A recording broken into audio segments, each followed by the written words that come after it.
Vacation this week. Yep. He was Sorry. I don't know where he went. He was at home. Was he? I was out putting a new flag up. Jim and Natalie across the street, planting flowers. What do you do with your old flags? Huh? What do you do with your old flags? Paper Roger. Oh, The Boy Boy Scout Scout. house, I wasn't sure. Paper Roger. He, I Okay. don't know if it's Boy Scouts or who that's our name. It's not Boy Scouts, no, you gotta get politically correct. Screw that. Well, let's go ahead and get started. We want to welcome anybody who's online with us. And Jody, if you give us a roll call, please. John Payne, Here, Jason Crash, is absent, excused. Shaq Peters, Here. Diane Sizemore. Present. Brad Castro. If you'd all stand for the Pledge of Allegiance, then we'll remain standing for our invocation. I Pledge allegiance to the flag of the United States of America and to the republic for which it stands, one nation, under God, indivisible, with liberty and justice for all. Kyle, would you pray for us?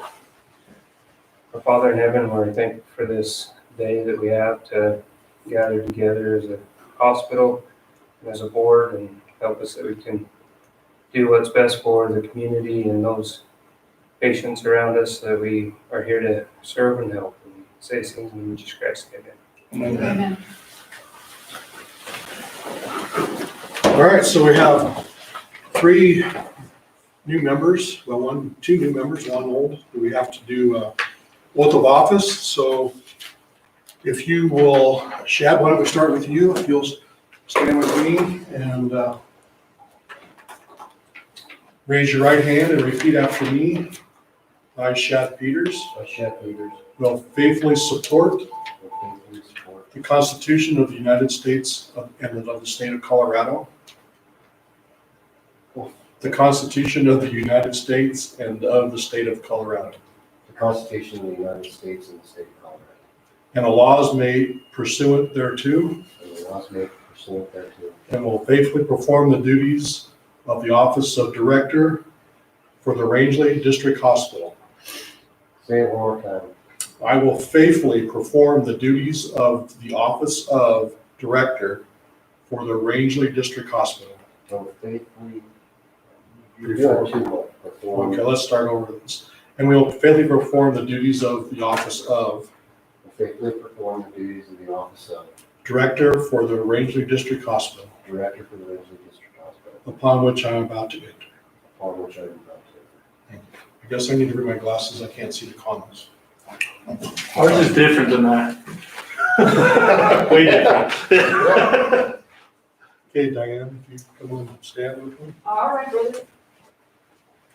Raise your right hand and repeat after me. I, Diane Sizemore, I, Diane Sizemore, will faithfully support the Constitution of the United States and of the state of Colorado, will faithfully support the Constitution of the United States and the state of Colorado, and the laws made pursuant thereto, and the laws made pursuant thereto, and will faithfully perform the duties of the office of and will faithfully perform the duties of the office of Director for the Rangeley Hospital District, Director for the Rangeley Hospital District, upon which I am about to enter.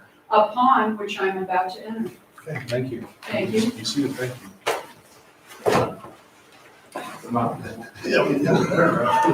Okay, would you raise your right hand and repeat after me? I, Brad Casto, I, Brad Castro, will faithfully support the Constitution of the United States and of the state of Colorado, will faithfully support the Constitution of the United States and of Colorado, and the laws made pursuant thereto, and the laws that are made pursuant thereto, and will faithfully perform the duties of the office of will faithfully perform the duties of the office of Director for the Rangeley Hospital District, Director for the Rangeley Hospital District, upon which I'm about to enter. upon which I am about to enter.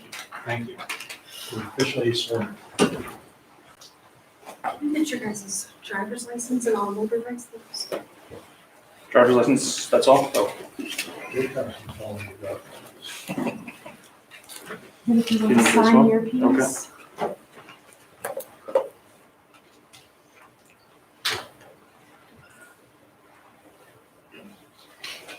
Sign Think that. I'll give it back to you. Or, do you have a copy of that?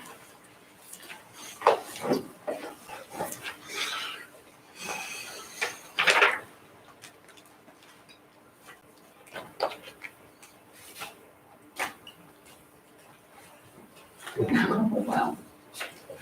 Where did you find it? That's right.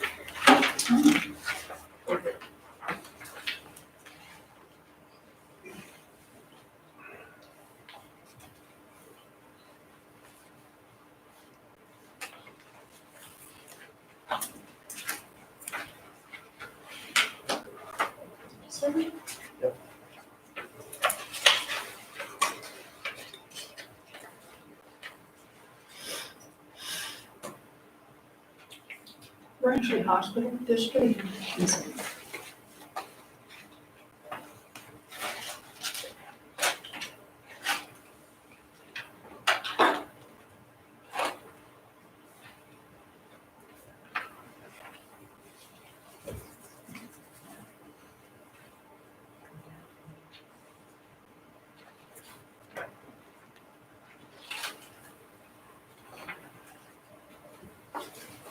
Is that good there? Thank you. Okay. The next order of business is the election of officers for a new session.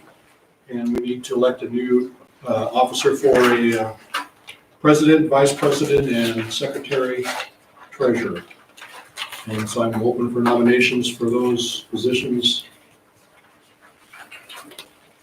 For, let's do secretary treasurer or president. Let's do president first.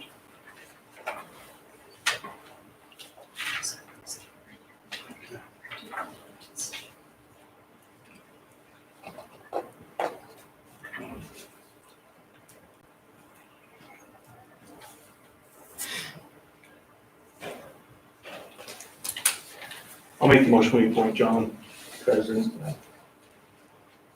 He's here to the board, I don't. Me too. I feel that you need to remain in office till we're up to speed.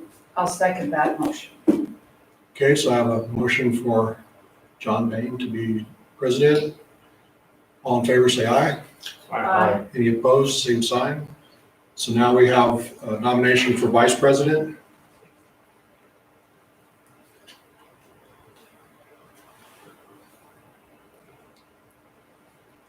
Well, I think I will nominate Shad Peters for vice president. Okay. He I'll has some second that. experience. I'll second that. Second. So we have a motion. Unless Shad doesn't want that position. Unless Shad doesn't want that. Okay, so we have a motion. All in favor, say aye. Aye. Any opposed, same sign. And then for secretary and treasurer, Guess the chick's showing up. Make the motion, we appoint Jason. all in favor, say aye. Aye. Any opposed, same sign. So Chad becomes the new vice president and Jason becomes the secretary and treasurer. And we'll get with him and show him what he needs to do for that too. So, okay. All right, that's good. We got that done. Now, I know we have new members. I did not get to see the minutes. If you had a chance, maybe take a minute to look over last.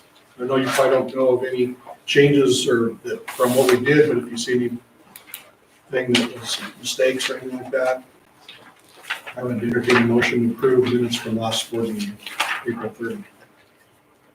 What page are the minutes on? They're There's under section. Section 2, tab 2. Okay. So if you just want Yeah, to I looked through them and I'll make a motion to approve the board of directors meeting from April 30th, 2020.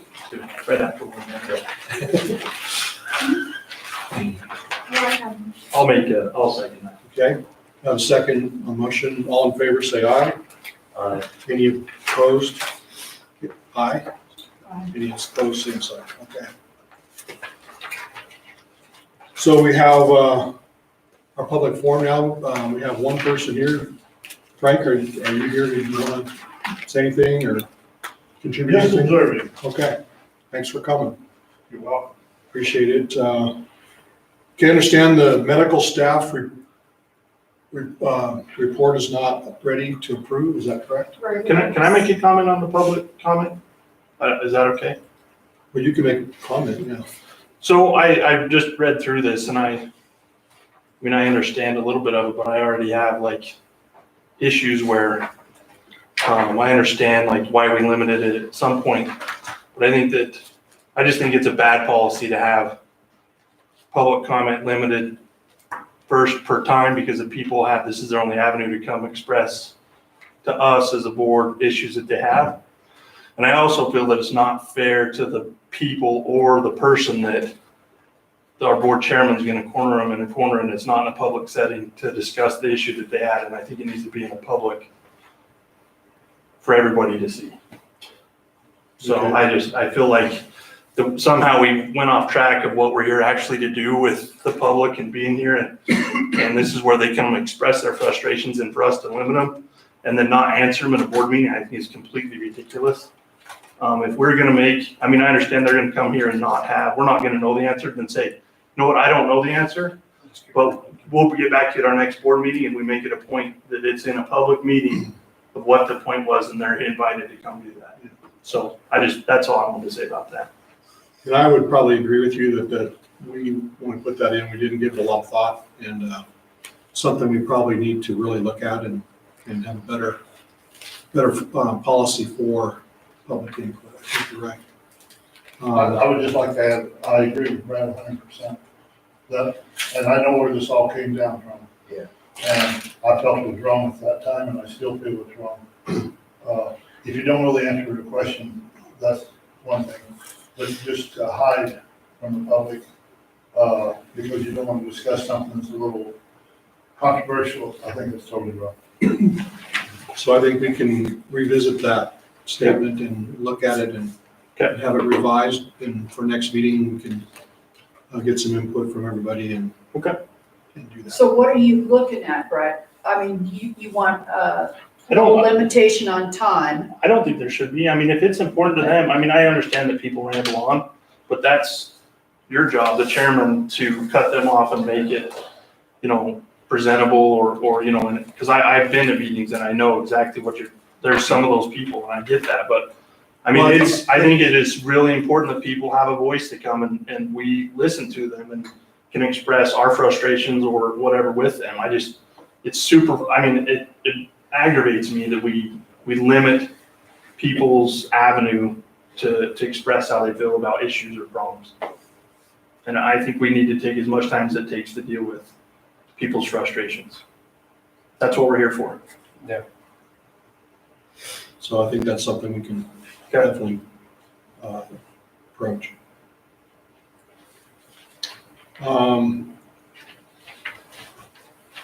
So the medical staff report we do not have, but we do have some approvals to approve.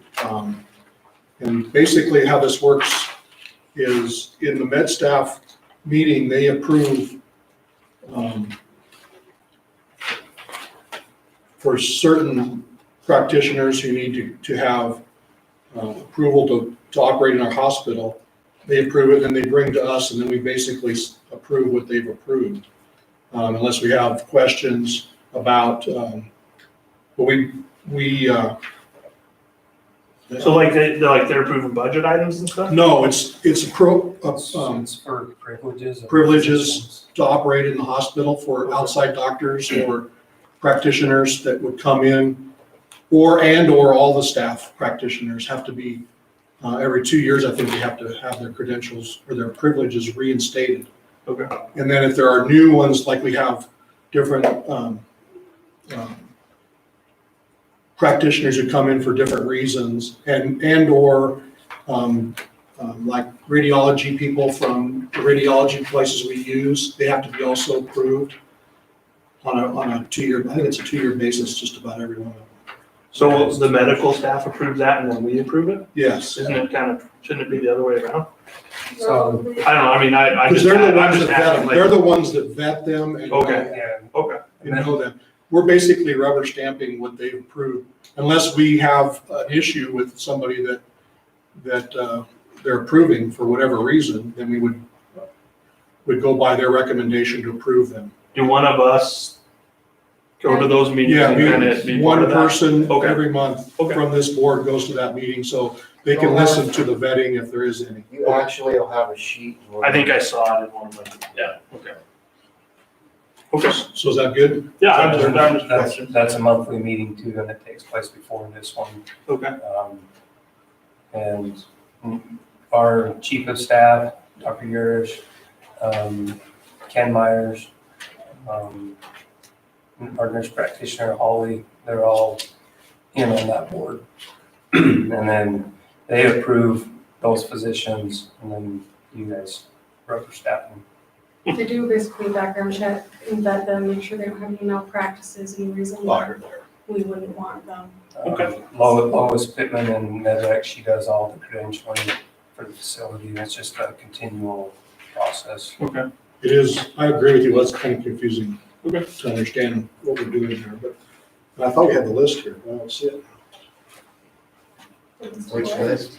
The proof that we have to approve. I've got it right It's here. in the blue folder, That's what I thought. Thank you. no, in the, it's like a blue folder. This one? Yes. The blue folder on there, on the side. Oh, that folder. Well, that's the. Little light reading. The schedule should be on the left Yeah, I hand got side. Yeah, What day is August 13th? Is that the next board meeting? No, No, no, that was in July, no. the next, So last August Thursday in 14th. June. Oh, no, that's not what I'm looking for. Oh, I was looking for, I thought the list of who to approve? to who approve was inside. That's right. That's what I could. Oh, it's right here. Okay, Okay. thank On God. the Just staff- on the the board meeting for. I was looking for it in next day. staff report. but there's And if not. you need to, that's not finalized, you guys can discuss and move around and then I'll reprint it once you. Oh, it's good. I just needed to know the date now because my calendar fills up so fast. And this is 1 o'clock, honey, 1 o'clock, yes, in this room. in the boardroom. Okay, 1 o'clock. Oh, you're, the schedule for, okay.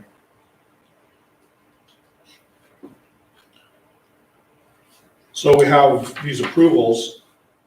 So generally have somebody make a motion to approve each one and then we have a vote on each one. So I don't see the approvals.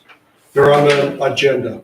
I will make a motion for the reappointment, 2 years, Amanda Swanson, First page. MD, docs who care. It's before tab 1. Oh, just that's all we got? Yeah. Oh, okay. I think it's on. There's no backup paperwork or anything? No. Okay. We don't have the med staff. Generally, there's a staff or a med staff report, their minutes of their meeting. We usually have that to approve also, but they don't have that ready for us. They approve the minutes and then I bring them to here. Okay. They approve it before, make sure they don't have any typos or. You're making a motion? Yeah. To approve all of them or No. You got to do one at a them time? one at a time. So you're doing Amanda? Mhm. So sorry to That's all right. go jump ahead. in again, but, so like with these are like, so this is a 2-year contract? It's not a contract, it's Okay. just privileges that they are allowed to see patients here or read x-rays. It's just, they're So like, allowed. is there any liability that they bring by, So they coming do, here? every provider has a liability insurance. Okay. If there are providers, we provide the liability insurance. okay, If they're not ours, like the diagnostic radiology, they provide the liability insurance. And that's part of the credentialing process. okay, all right, Is okay. verifying that information. So we have to, these are reappointments, so they're people who have already been working with us, but every 2 years, I think it's every 2 years, isn't it? For new providers, it's 1 year. If we've never credentialed them before, we give them a 1-year period. And then after If that, it's, they've been approved, we give 2 years. Do we get like any like sort of report of like complaints or they like them or anything like that? I mean, does that board get that? You do when you're at the med staff Okay, that was, okay, meeting. okay, Yeah, if there's any issues, they will be be brought up Right, at any that dings time. on their license or deficiencies. And then that's when we share it amongst each other as a board.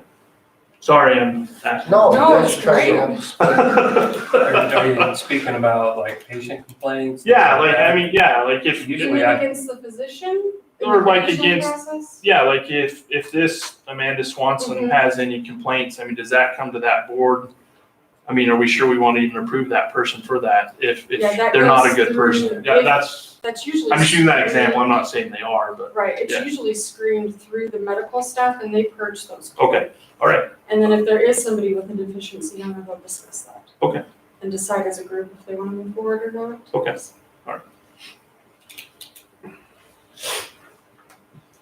So I have a motion to reappoint Amanda Swanson.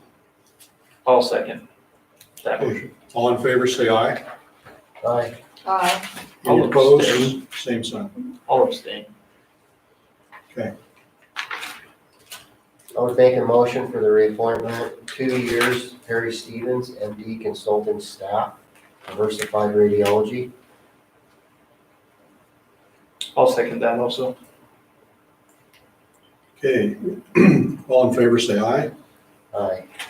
Abstain. Any opposed? I would make a motion for the reappointment, 2 years, Meredith S. Woolley, MD, locum tenens. I'll second that also. Okay, all in favor, say aye. Aye. Abstain. Any opposed? Okay.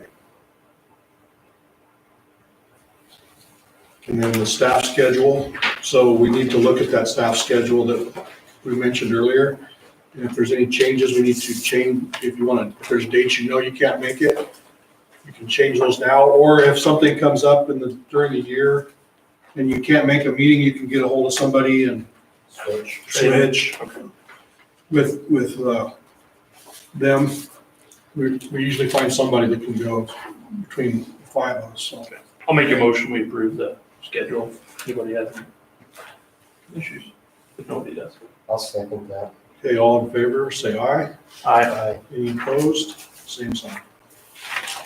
All right, we got most of that out of the way. Let's look at our compliance report from Wendy Millard, please. Okay. We'll turn to the page, 4. On tab four. tab 4. I'm sorry. Her written report's there and she gives us a long. I've been out of the office 2 weeks of this month during a family emergency. But in the meantime, I've been continuing to watch CDC guidance on COVID and updating policies as needed. Also continuing to watch CDPHE regulations on COVID. The latest is CDPHE is asking for reporting on children exhibiting certain signs and symptoms along with the positive COVID test. So our ER is aware and our physicians are aware and passing along information for that. Been providing training where appropriate. I just provided some donning and docking training over at Eagle Crest at the beginning of the month. Encouraged them to have a mock run through in case one of their residents comes down with COVID, so that they're prepared for protecting that patient and caring for that patient, but also protecting the rest of the residents in the building. So that they're prepared for those kind of things. I've been gathering the necessary information for a subpoena request for a case that we've been working on with the State Board of Nursing. And we have almost all of that ready to go. Quality-wise, I've been continuing to monitor what reporting will be required. Currently, it's patients over paper with CMS, but I'm preparing to begin regular reporting again. And I'm hoping next quarter that I'll have quality data for the board again.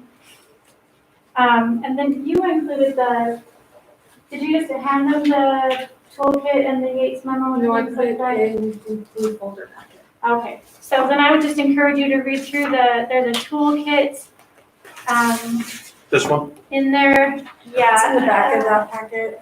There's a lot of, Okay. A lot of Stuff. Okay. information for the board. Right before COVID started, they were talking about sending you guys to a board training, which, everything's just on hold right now for anything like that. But it's just helpful information to help you understand responsibilities and things like that. The Yates memo was a big deal. It was updated, and I cannot find an updated memo anywhere online or otherwise, even in the compliance peer group. So note there is a more updated report on the Yates memo, and it is more relaxed than the current one of 2015 that's in there. But I would just encourage you to read through it. It'll just help with board rights and responsibilities and things like that. And that's all that I have. Sorry, can I ask a question? Yeah. So, when you, right here, you put updating policies as needed. Mhm. What kind of policies are you updating? All sorts of policies. So I go through the CDC guidance and the CDPHE regulations and things like that. And so if there's some kind of guidance or regulation that comes out that we're required to do, I will update it. So like as COVID went on, it was like almost daily or sometimes more than once a day, we would have to update and adjust our policies. So I do So that. shouldn't And we then as a board though have to vote on those policy changes? As we push through, they get signed off on. John said the So chairman. there's a said- process that goes through with policies. First it Okay. starts with whoever the department, then it goes up the ladder through Kyle and through me, and I read those policies that are. So then you're the only one that makes this assumption on policies. Right. So usually what we would do is we talk about what they are. I haven't had a policy update for a long time. Well, she just said she did a bunch last month. Well, I don't see them until the very end, until they go through the whole process. Oh. And then So when you update I a get an policy, then it email. doesn't become actual policy? It's a So- draft until it's finalized. It's a draft until it goes all the way through. So I mean, for the I last month, I was continuing to watch the guidance and I would update a policy as needed. So as this starts to reopen, we may Yeah. have to revise our policies for like our visitation. If we are able to start to allow visitation down in long-term care, we'll have to revise our policies again. it just seems like for that by the time, like this thing was so fast, I know, but like by the time you're making adjustments to this COVID policy and then we have gets to the draft policy, to the whatever, to you, So it's, I mean, we could be already done and over with the wasted time of a Oh, policy no, that we never do. If there's one that I have to push through, I'll make phone calls and say, I need you to read and so approve this we policy. have a program called Policy Stat, and it notifies you via email that, say Wendy updates a policy the next day, or just whenever she finishes it, it'll come right to my email, then I look at it, approve it, it goes right to John. Or you can send So- it back with edits. And Or there's- just send it back. And there's Comments, thousands of these policies. Oh, I'm sure there are, but I just, The more I think important that- ones, we do pay attention to those and try to get them through as fast as we can. Like she said, there are some water regulations coming down that we have to keep up on, and we push those through pretty quick. okay, I just think policies are a big deal and like. Yeah, they They are. are. And I mean, I think that we should have some sort of an input on, or at least know about them, I guess. I know that it's probably a book this big, but I mean. It's actually online and we can It's get you. No, it's We can get your access. access. Okay, cool. And then, I don't know about, you mentioned a subpoena request. I don't know if you can go into that at all, but, I was gonna ask that, yeah. okay, We can go into that in executive session. Okay. all right. That's all I got. Thank you. Any other questions, anybody? Anything else, Wendy? No, Thank you.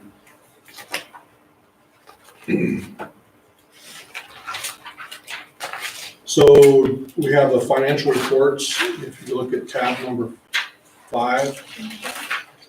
And Jim Dillon will help walk us through our financial report this time, and then we'll take some time to kind of walk through it kind of slowly a little bit. Okay, so the first thing I got is that document, the budgeting assumptions. That's kind of, This Yeah, year, that one. Okay. this packet here. Okay. the data's old, but it's still pretty useful to go through because our budget kind of drives a lot of the decisions we make. And we're going to get into the budgeting process in the coming months. But basically, the gist of that document is we work with department managers individually, and we build budgets from the ground up. We look at assumptions based on inflation, cost of living increases, what we anticipate is gonna be, you know, what kind of activity we anticipate in the coming year to come up with our budgets.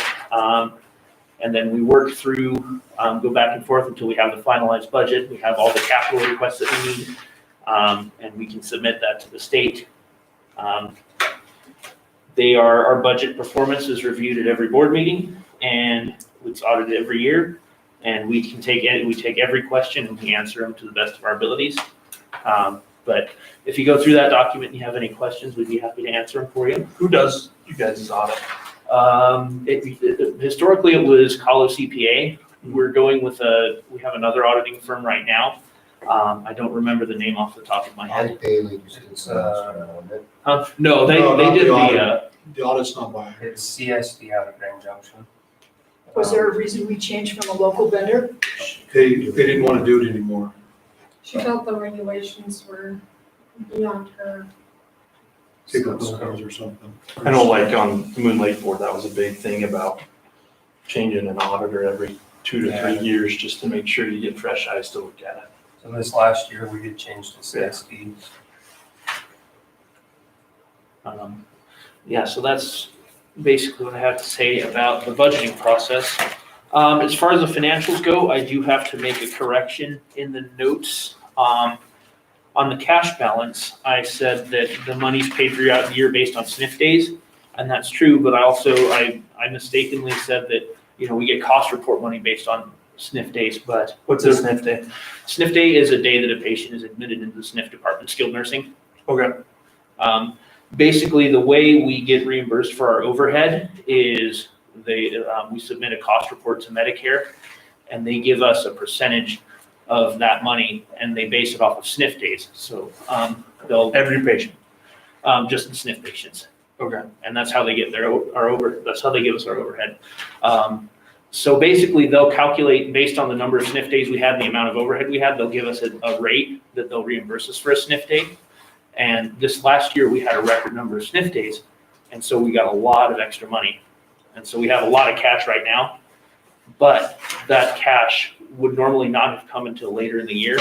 And we've got so much of it from the cost report and the SNF days that we'll probably have to pay some back this year.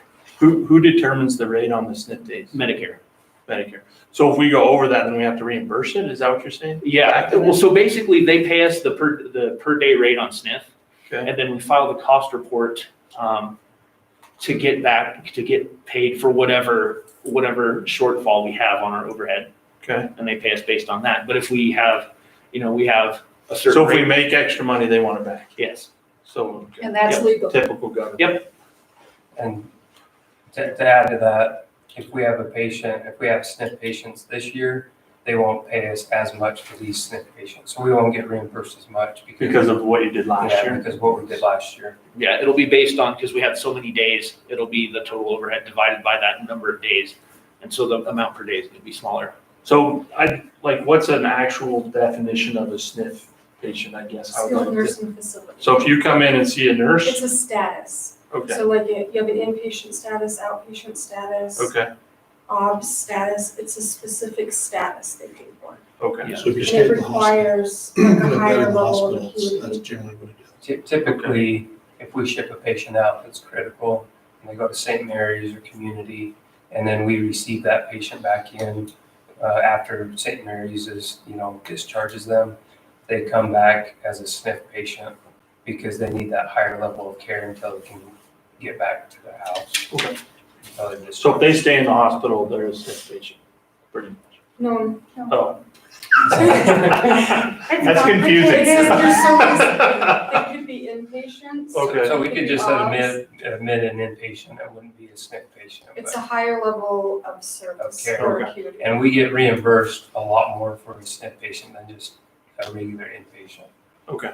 So that's why the cash flow is gonna be greater. And that's determined by Medicare and medical necessity. We don't pick what their status is, we have to use their guidelines. But why do they want their money back if they're the ones determining the cost? Well, the way they're reimbursing us for our overhead, and so it's basically all of our fixed costs that we can't really allocate, and they reimburse us based on that. And it's a really complicated process that I don't think anybody fully understands.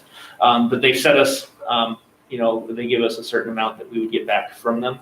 And then we get it based on SNF days and then get like whatever's left based on the cost report. So we're basically, we're getting like the same amount of money we would normally be getting, but we're getting it a lot earlier in the year. So it's the same money, but the timing of it is different. Okay. So that's a big part of why our cash balance is so high right now. Another one is that in response to the COVID outbreak, there's been a lot of government money flying around. We received almost $400,000 for a CARES grant. And then we also got $75,000 from a SHIP grant. We have some reporting requirements attached to those that we will be monitoring over the coming weeks. I did have a question on that. Okay.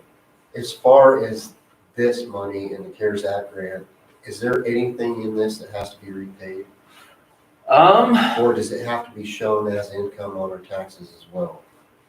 I'm not, They haven't made their final rules. Okay, so you guys haven't heard anything yet either. We have not yet. No, but we will have, for some of the money, we will have to submit reports on what we use the money for. So is this for like PPP stuff? PPE, Okay. we did get a PPP loan, Okay. but not till, what was it, earlier this month? So that's not reflected in the financials yet. Yeah, we just got that beginning of May. That was like 1.3 million, 1.6, I think. 1.6. Yeah, and I think, Kyle, were you saying that they're talking about wanting to reclaim some of that money? Well, they will reclaim if you don't use it for payroll or rent or utilities. I just got a notice today from Colorado Restaurant Association, they're extending, it was for an 8-week period, which I was almost at the end of my 8 weeks. But they're gonna extend it to the end of the year, the period which you can use that money. So if you didn't use it all up, then you have to pay that back for what it's appropriated for. And the same with those other loans. If we don't, or grants, if we don't use it for what it's approved for, we have to give it back. And the PPP loan is that way for sure. If you don't, or you can keep it and it is a loan and pay the 1% interest, which they're changing that too. But it used to be for 3 years, now it's 5 years. They're changing to 5-year term instead of a 3-year term. So At 1%? at 1%. How do I get some of that money? You're Somewhere at 1%, You're a quitter, Frank, that's why you can't get it. It's crazy because if you wanted to, if you rolled your other debt into that, you could do Yeah, that. no, that's what I'm saying. Yeah, I know, and that's what I'm considering, especially since they're extending the term was 3 years in the beginning, so the payment was gonna be pretty high. But if they extend the term to 5 years, then it's more manageable and at 1%. Exactly, if you got a loan of 7% at the bank now. Right. Go to 1%, you're saving a hell of a lot of Oh, money. yeah, I know, I'm thinking about doing some of that, but at the same time, when it concerns us at the hospital, we do have to pay back whatever we don't use, if it's appropriated for payroll and we don't pay rent, we have a mortgage. I don't know how that would, but we don't have near enough to pay that, so I wouldn't suspect we'd use it for that, but it's mostly for. You can only use like 25% of that for mortgage, so. Yeah, 25%. Well, actually, they're gonna raise that to 40%. Too, that's the other thing I saw, they're gonna raise the cap on mortgage and utilities from 25 to 40. So, There is an application process that you can submit. I was reading on it today to get that forgiven, the loan forgiven. But it's reviewed and vetted, and they'll let you know if you can get that loan forgiven.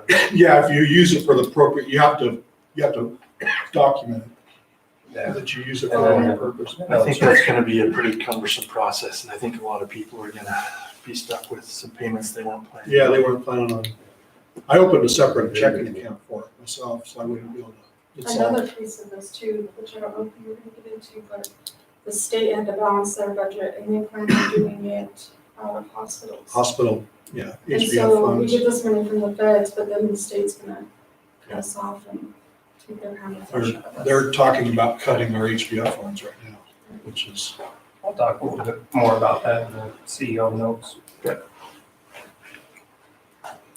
Can I ask a couple questions on finance here? First of all, who's the CFO of the hospital? Jim Dillon? Jim Dillon. Jim Dillon. So does he ever show up, or, So he's working from home right now. but he has been, for what, a year? No, not quite a year. I don't think it's been 6 months. He is available to me whenever I need him, and he is working from home at the moment, so. But he is our CFO right now. And is he anticipating ever coming back, or? I had a good talk with him the other day. He's anticipating it, but we'll see. In what time frame? He didn't give me a time frame. Well, I was just curious, I mean, Yeah, because that's a heck of a lot of money you're paying for an individual, they're not available to. oh, he is to available. do their entire duties, Yeah. I guess what I'm saying. He's But the next question I to the have, board too. was this COVID and the impact on the oil and gas industry, what are you anticipating for revenues for next year? Now, your revenues probably won't hurt next year, but will be the year after, correct? We're suspecting that there's gonna be a significant decrease in 18 months, and that's when it's gonna affect us.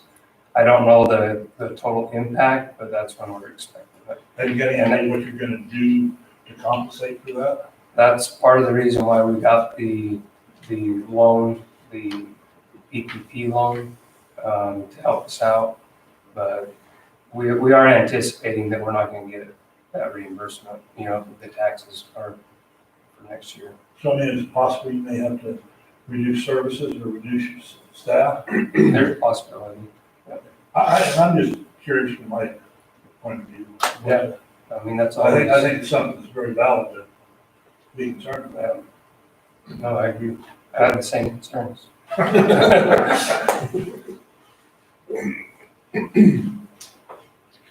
Okay, Jimmy, why don't you finish going through your report? Yeah, so. We'll ask questions as we come up. And then another aspect of why our cash balance is fairly high right now is the tax levy increase that passed last year. We've gotten about 77% of the revenues. That accounts, that's about like 2.2 million that we got. That's gonna last us a year. So we have a lot of money coming in up front that it's not necessarily extra revenue, it's just that it's money that the timing is different on it. So that's the cash balance. We're also in the middle of, working on our financial audit and our cost report. Things are going well on those. Revenues have been down significantly due to the COVID thing. We have seen some benefit in the SNF days and the reimbursement that we're still getting from that. But services and revenues have gone down significantly over the last couple months. Stop you for a minute, Jim. Okay. Can you talk about the write-off for the lost Oh, Meditech account? yes, okay, so, sorry about that. At last month, we were hit by the ransomware attack. Our Meditech infrastructure was encrypted, and so we've lost access to a lot of the accounts that were in our AR and bad debt. We're looking at writing that off. It's about $540,000 at face value. Some of those debts are going back to, even before we were using Meditech, and it's patients who don't have a lot of money who are making, really small payments every month. And it's we weren't gonna see all of that money anyway. But we're writing that off. Who reimburses that? So these are accounts that date back to 2012. Yeah. They are 3/4 of the 540,000 were accounts that are just sitting there, that went to collections and we don't get any money back for it, and they just. Well, I mean, I guess on most other boards I've sat on, this is a little bit different, but I mean, we have a write-off every month of Bad. items, bad debt that we write off. Yeah. I mean, I can't believe that we had on our books stuff from 2012. I mean, I could see even writing them off an annual, but I mean, I think that's a little bit ridiculous. It's just patients who medical bills rack up very quickly, I'm sure you all know. But I mean, if it goes to collections, we should write it off instantly. Yeah, Well, and that's, the way that it's written here, I think looks a little misleading because most of that was already written off to bad debts, but looks overstated. Yeah, I think, About 200,000 of it was actually AR. Okay. they just put it all in. So don't we have insurance to cover some of this Yeah. cyber attack stuff though? That would We help do. absorb some of that? Yeah, and I'll go over that in a little bit. Can I ask how that happened? I mean, So they accessed a dormant account, and they somehow got the password and they accessed the dormant account through that dormant account. And it was an old account that even IT didn't even know was there. They infiltrated that and sent encryption throughout the whole facility. So a lot of our computers, it crashed them all. It got to a lot of the small files, like Excel files, things like that. And then the Meditech system, it wiped that, a lot of the applications out. It encrypted it. So none of the data was taken, and we had a forensic computer analysis company come in and do a thorough forensic analysis. None of that data was taken, it was just encrypted. The only thing that they actually looked at was an employee handbook. So that's the only thing that they looked at. The reason why we have to look at it as like a breach is because we can't access that because it's encrypted. We can't access the patient files and things like that. We did have a company when we went from one system to another system. We had a company do a backup. Unfortunately, the company that did the backup, there's some images that we can't get into. So there's a possibility that we're looking at, because I just got off with the lawyers before I came to this meeting, that we're going to have to notify everybody that was in the Meditech system of this breach. So even though I didn't take any data, we still have to notify everybody that we can't access their data or their information. Do we not have firewalls and stuff to protect us against? We do. Right. And we've done that analysis, and they've said we've done everything that we could. The one thing that we could do different is not have, because we did have a backup internally, but it was connected to the same VPN channel, and it got both of them. So have a different channel. So no patient's personal information was compromised? No. Okay. But have you lost patients' personal information that you can't access? It's encrypted, so we can't get into that. That's what I'm saying. Yeah. You've So lost their access. medical records, I'm sorry. the medical records are in this backup system. And that's working fine, we can get to it through the backup, except for a few images are distorted, like with x-rays or MRIs.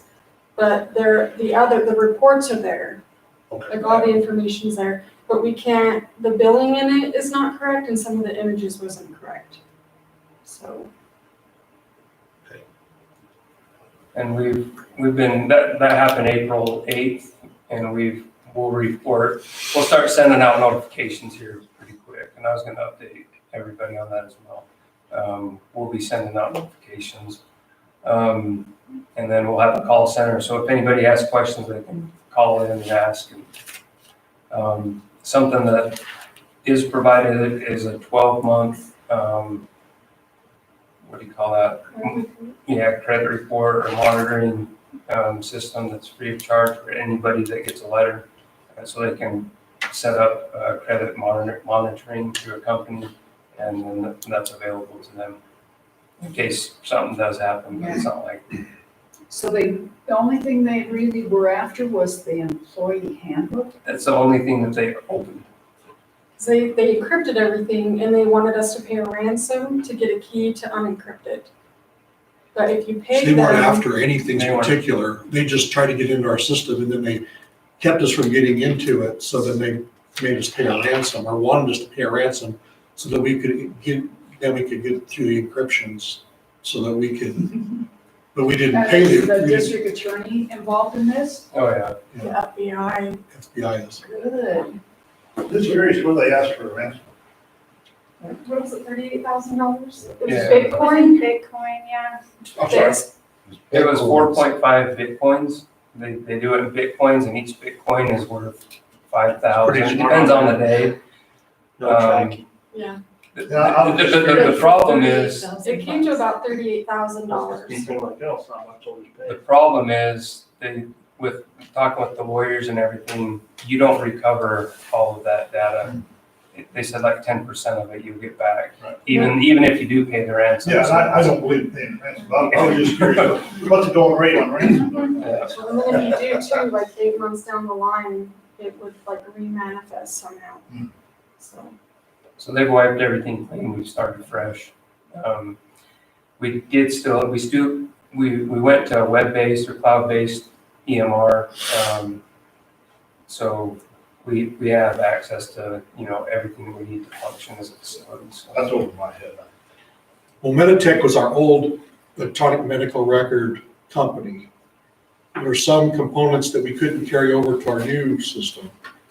And the parts that were on the Meditech were the parts we couldn't carry over. That's why we had to continue using that part of Meditech, which is the old system we used to have. Cost us a lot more money to use that system too, so. When the county put in the broadband, we were able to go to cloud-based, which saved us a lot of money. Well, that's a good thing for you kids. all right, Jimmy. So, yeah, so that's the deal with, our AP from Meditech and from this, what happened with the ransomware attack. Revenues and stats have taken a nosedive. We have kind of benefited some from having, we still have kind of an unusually high number of SNF days. But overall, revenue is 2% less than what we had last year, 7% less than we budgeted. Gross profit is 9% more than last year, 19% better than our budget. Expenses are 13% more than last year and 6% over budget. Can you explain that one? Which one, the expenses? Yeah. Yeah, a big part of that is purchase services.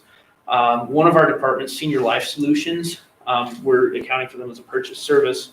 We didn't have a budget for them because we started service with them in December and we had our budget submitted in October. And that is about half of the overage.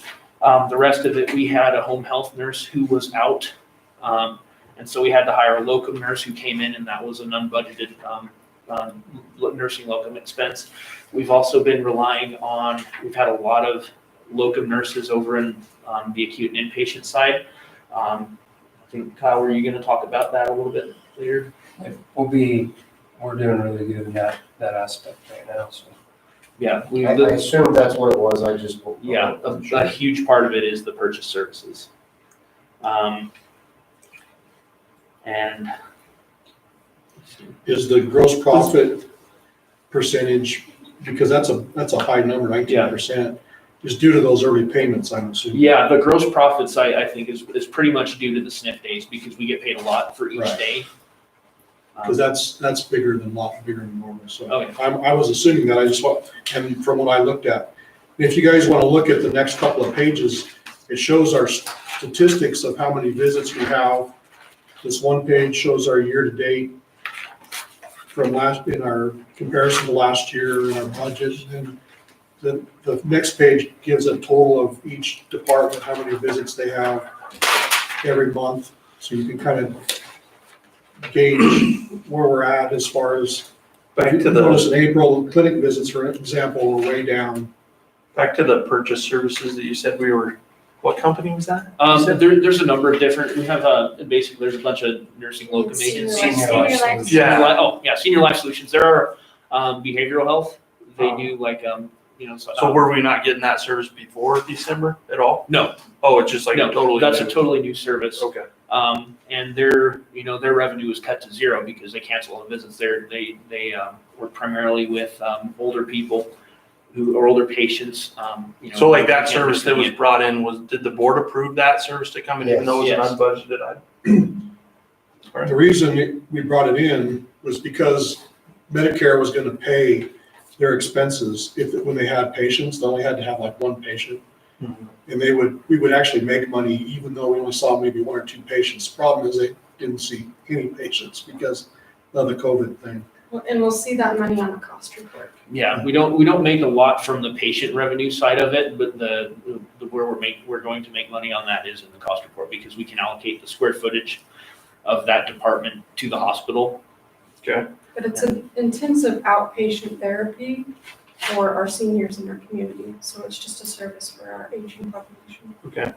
And then where in the budget is this extra money, like the extra, what, 300,000 or whatever you put in here?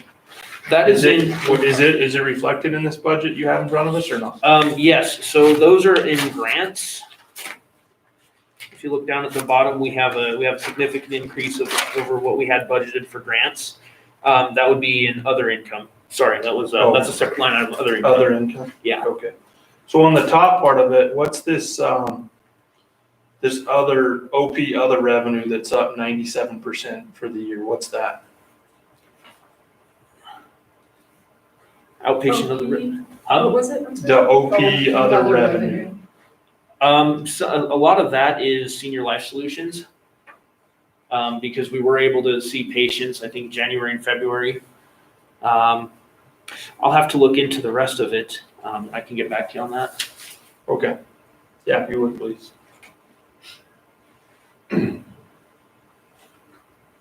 So I'm confused on the whole, so we're gonna get reimbursed for this service that we paid for, but they couldn't see any patients because of the COVID thing, and so we still had to pay for them to be here? Yeah. But we got grant money. We bought tablets so that they could do telehealth visits. And they are starting to, I believe they're starting to be able to open back up, right?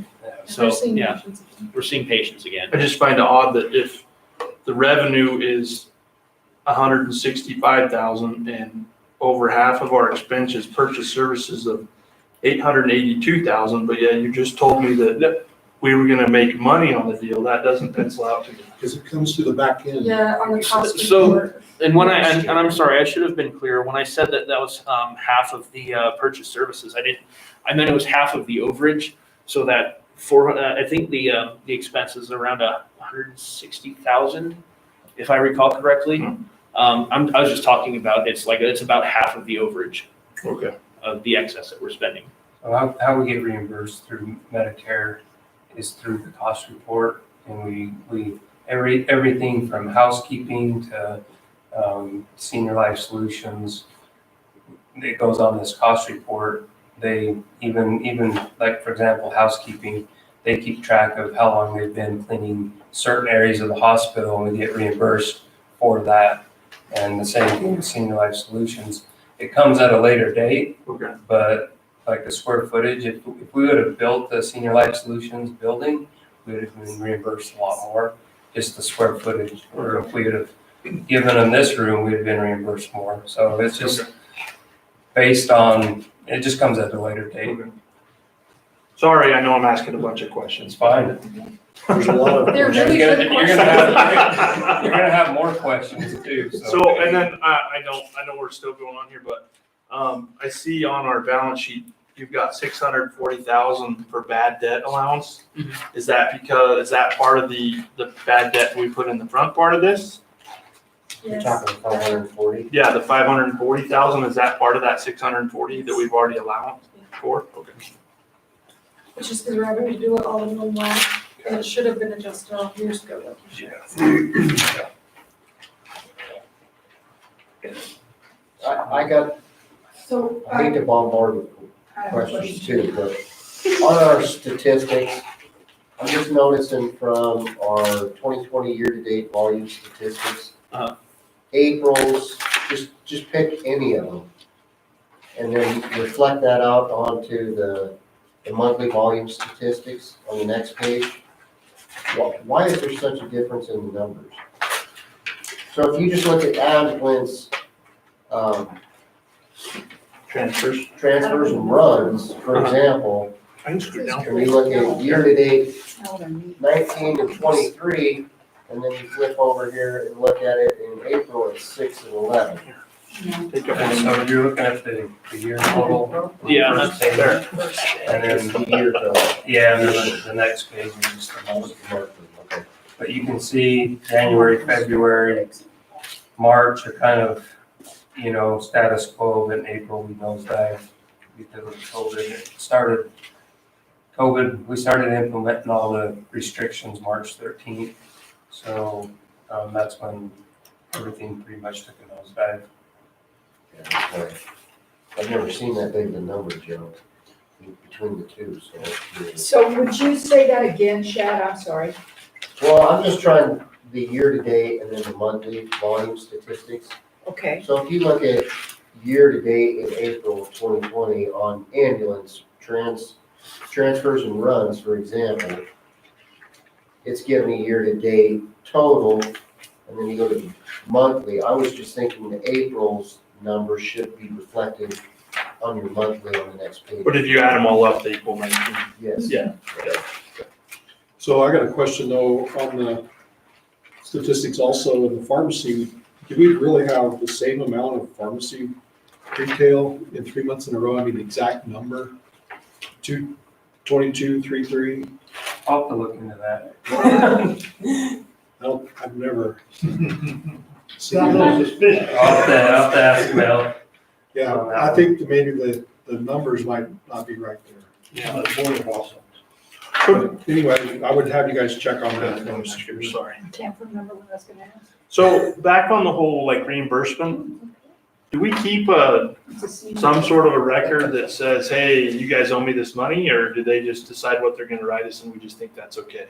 Are you talking about Senior Life Solutions? Yeah, or any of them. I mean, like, we have all these percentages and all this money that we're supposed to get back, but, I mean, are we actually monitoring what we're supposed to get back? Yeah, there was this, sorry. Well, I was gonna say, we do monitor it, and sometimes they change things too. When I first got on the board, this happened a lot, where they would delay payments for months, up to 6 to 8 months, sometimes a year. Then you're talking about the federal government here. And then there was times when they would just say, we're not gonna pay you that. So, I mean, in my opinion, that's a bad debt. Yeah. But what I'm saying is, it's inconsistent. We do monitor it. I mean, is it on our books somewhere, in our financials of, this is what you owe us, and then we monitor that?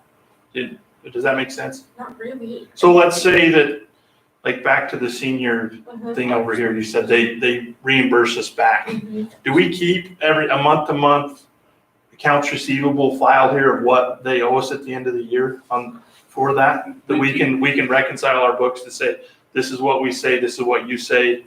If they equal, fine. If not, then we write that So, off or Yeah, whatever. we did a contract that says how much we would pay each month, and it doesn't vary, it's the same amount every month. If they have 1 patient or 10 patients. And then at the end of the month, at the end of the year, or when we get our cost report, we'll make sure that it was profitable and beneficial, and if we were expected to make $200,000 a year on it. If we start losing money on it, then we would stop the program or reassess it. We'll do an analysis what we're waiting for is the cost report. It's gonna be tough this year because of COVID-19 when they stopped for a couple months. But they're back up to 4 patients, so I suspect that we'll at least break even or even make money on it still. Okay. But yeah, we'll do an analysis at the end of the year and see where we. I mean, we're coding that in our Yeah, stuff of this goes we to keep this. track of Okay. everything, yeah. There's an account for everything that we purchase. And then we're gonna get reimbursed Yeah, back. we'll get reimbursed. We put all of our expenses and all of our revenues against that. That's what goes into that cost report. So the cost report goes to the government, and they decide if they're gonna approve that amount or not, or, they have criteria, but they don't know. From my experience being on the board the last several years, they don't always live up to especially the state. The state's worse. They're gonna be cutting our HPF funds here, it looks like, because they have to balance their budget. So they're gonna take it from hospitals. And So they're I- just unpredictable. That's all I can say that my experience has been since, and it was worse when I first got on, it was like 6 to 8 months to a year. Sometimes they would delay payments. And they would say, we can. They would call them and say, why is this? And they say, we can. And I guess they control just about it, how it works. That's And the we unfortunate kind of predicted that Colorado was gonna do that to us, and that was part of the reasoning for the mill levy. Is if they shut those funds off, then they would kill us.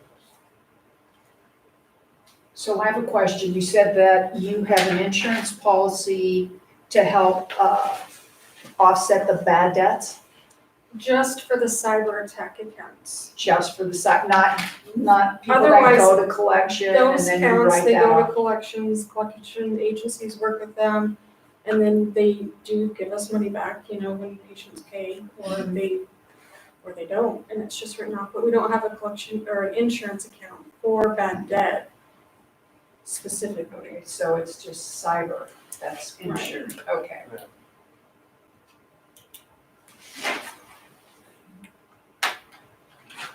Are you done with I the? believe I covered everything I wanted to. Does anybody have any do we want to look at the check registers or we? Yeah, so you want to go through the check register, and if there's questions about expenses that you might have. I do. Okay. Just out of curiosity, we spent, $11,465.50 at True Value. I can ask What for, page, what line item? Well, it's page 1, very bottom, for $5,856.32. Yeah, I see it. Page 3, So that's over two different ones, too. This is two, no, it's not. oh, isn't it? Okay. So I did notice All in April. we have 2 months of check register. Well, when our cyber attack hit, we couldn't do check runs, so our bills did pile up. So it might be 2 months worth of invoices. Is what you're saying, right, John? I can look I at don't that and know. get back to you on that. But I know that they've also been kind of looking out for PPE.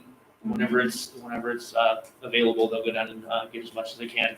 They've also bought some stuff to build tents for hospital beds, like the tents to protect people from Well, droplets. that's part of my curiosity. I'm curious what it was for and if it's gonna be something that can be written off.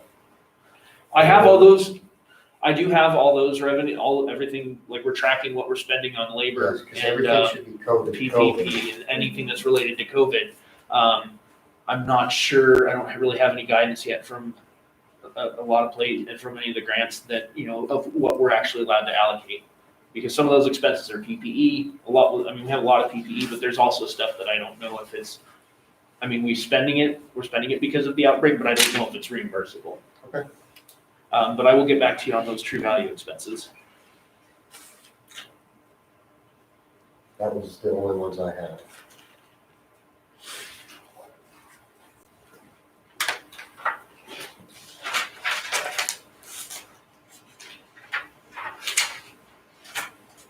There's a lot of checks there, and every month we kind of pick through some of these to find out what they're for, because we have sometimes no idea. So McKesson Drug Company, is that where the pharmacy purchases most of their medications?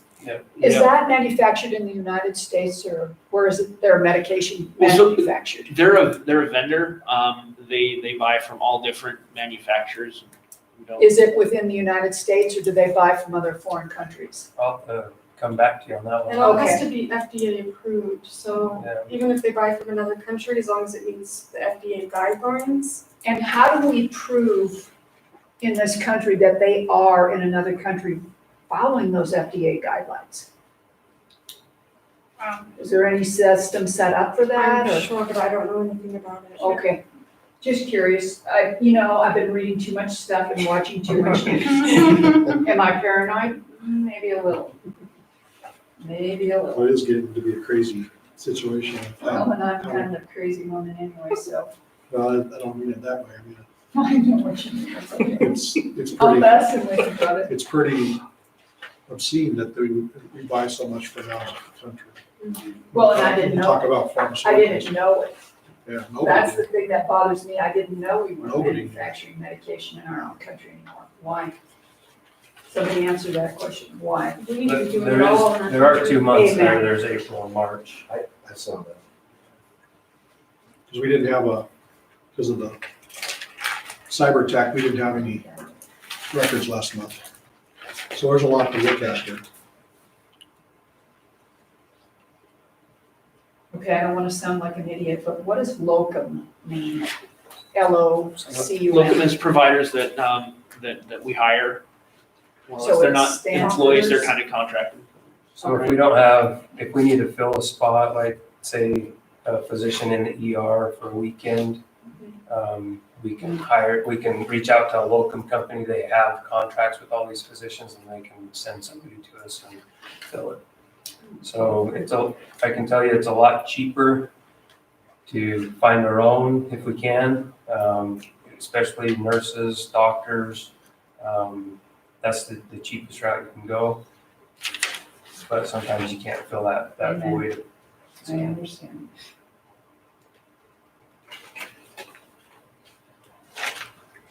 I see we have these Bank of the West bank charge cards. Who has those cards? Who's privy to those? Is what, The Bank of the West bank charge cards? Who's the card So holder? if you keep going to the, list them out in, Individually, and then at the top of the page, Brad. Go in the back, they're all expenses are listed for each person. Oh, I see it now. I got it. All right, I see it. Smaller. Got it. So it's like going through a checklist here, so you might want to look through those two to see if there's any expenses that you'd like to question.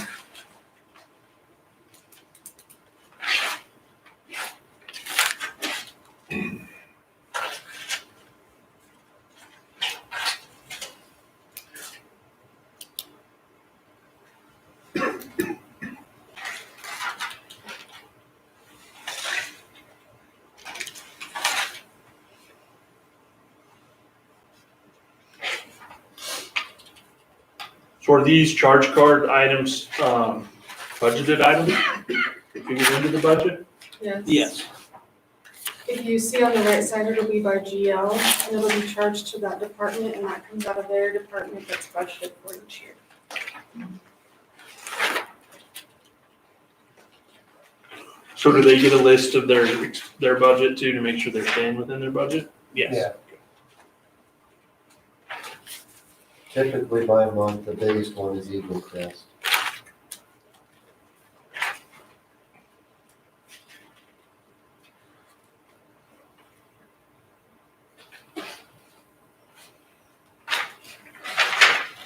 And there are 2 months of charges there too, so.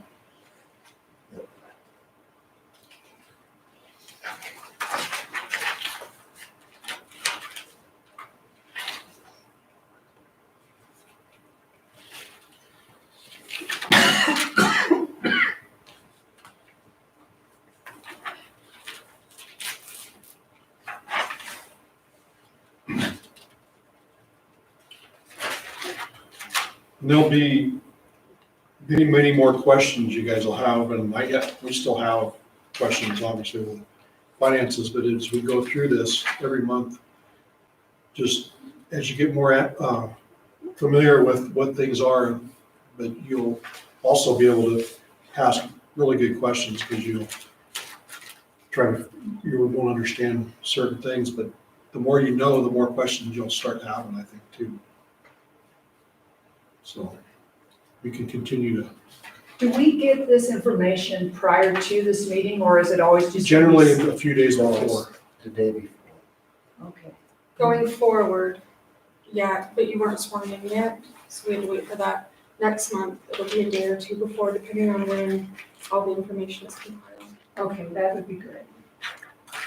Yeah, so you get a chance to kind of sit at home and go through it. If you could push that to 2 days prior, that would be great. Yeah. You could just email me my stuff too. I don't need a paper packet. Okay.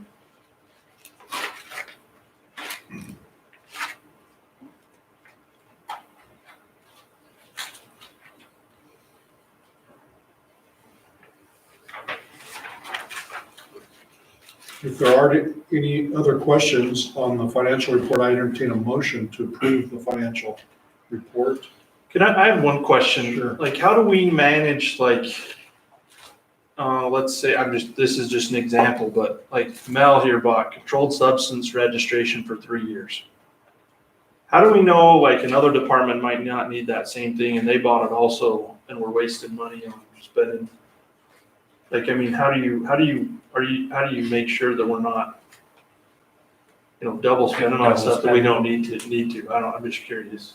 Yeah, so everything goes through the purchasing, but I see all the POs, everything that's purchased, and I sign off on them. Yeah, but this credit card's already been ran. I mean, Yeah, Only like department leaders have access to that credit card and access to those, or privileges, I guess, for subscriptions or to purchase things. so each department kind of is in charge of like their own, like office supplies, I guess. I mean, I'm just using that example. So So each only- department buys their own paper. We don't have one person that buys all the paper? we do have one person that buys the paper, Okay, and it's through the purchasing, through Alicia, okay, and I sign off on all those. okay, Not all managers have credit cards. okay, There's It's just a it's only handful. administration, okay, and a select few. okay. But we do have a purchasing Yeah. stuff. Yeah, Okay, what else do we have? okay. If an employee needs something, they put out a requisition form. Okay. And then the manager has to sign off on it, and then it goes through purchasing, and depending on the amount, it can even go through the board, Okay, depending on the amount. So if it's above 500, it has to go through me. If it's above 5,000, I have to get approval by the board. Yeah, any outside budget purchases has to be approved by the board if it's over $5,000. Are you guys okay, or are you still looking?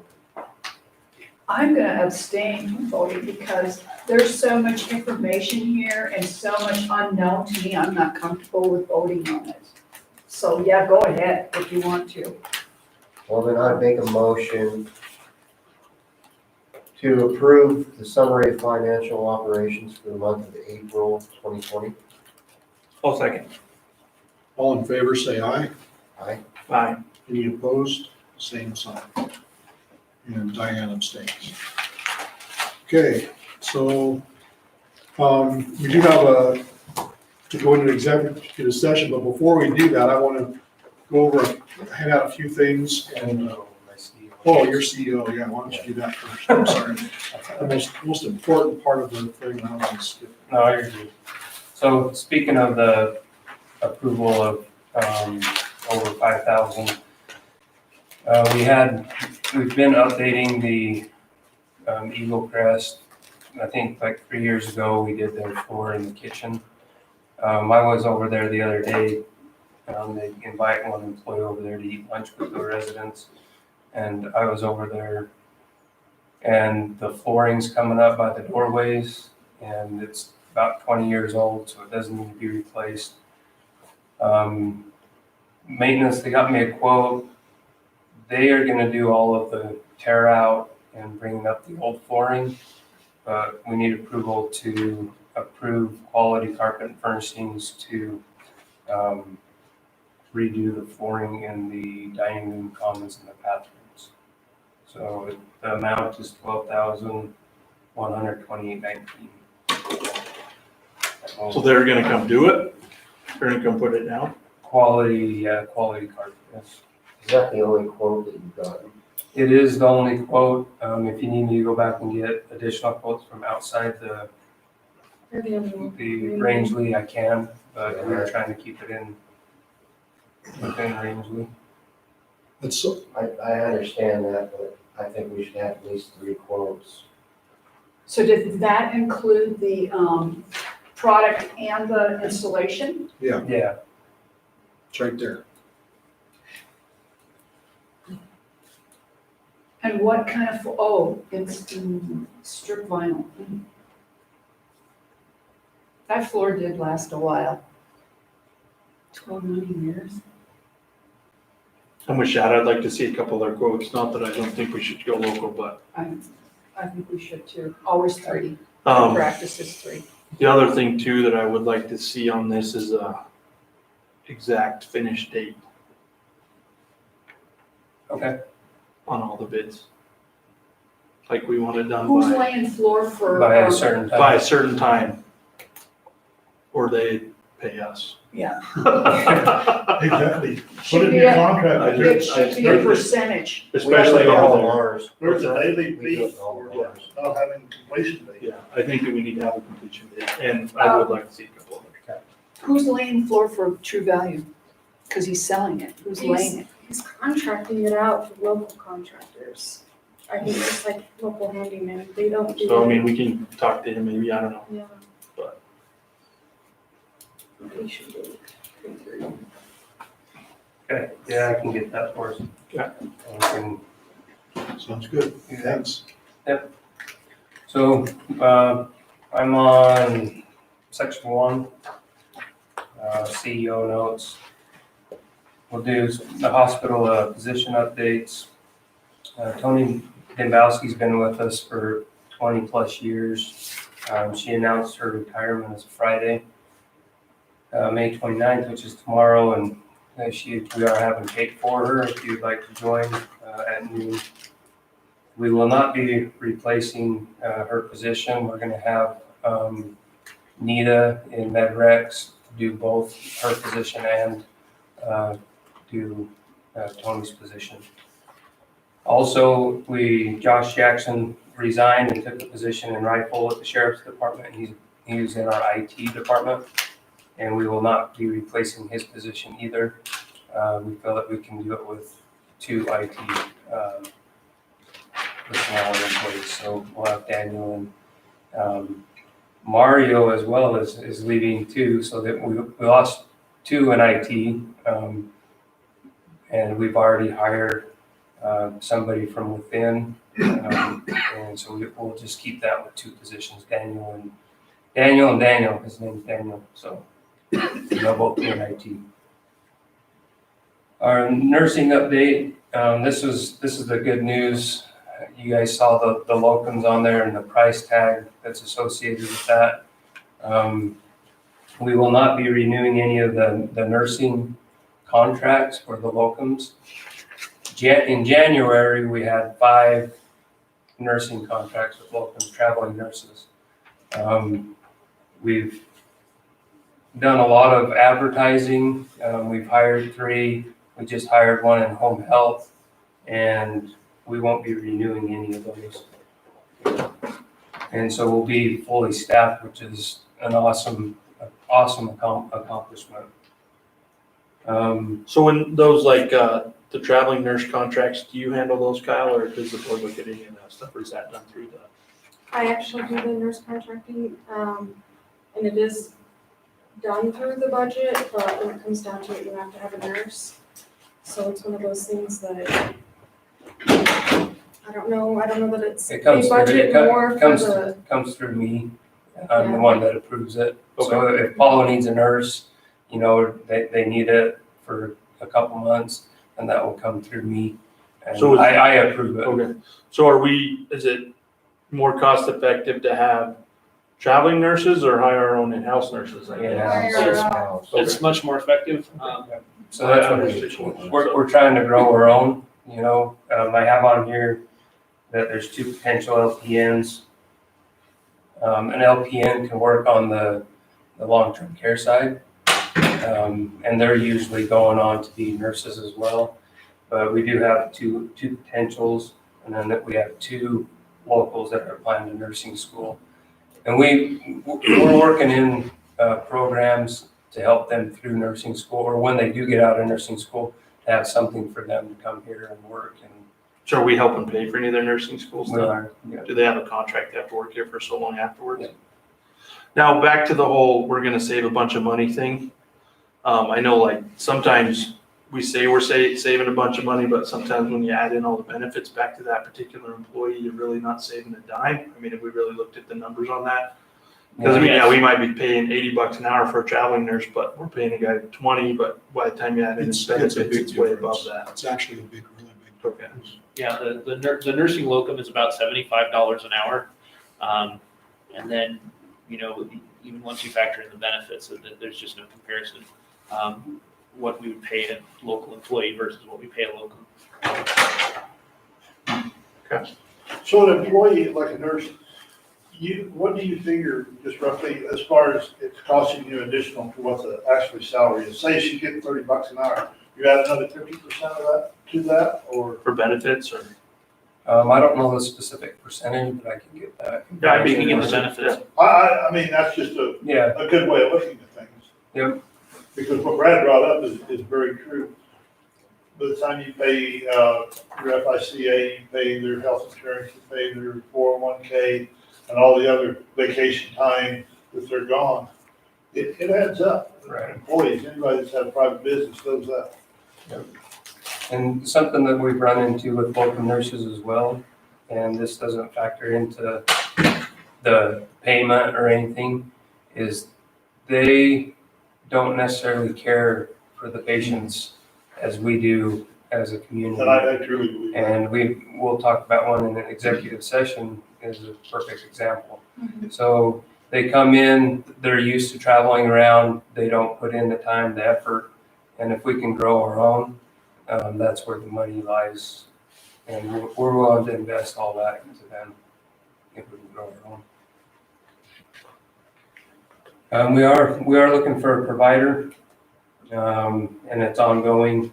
We've had a couple of inquiries, but I'll keep the board updated on that because I would like them to meet the board as well before I hire any potential candidate or physician. So you guys can meet them and greet them and see them.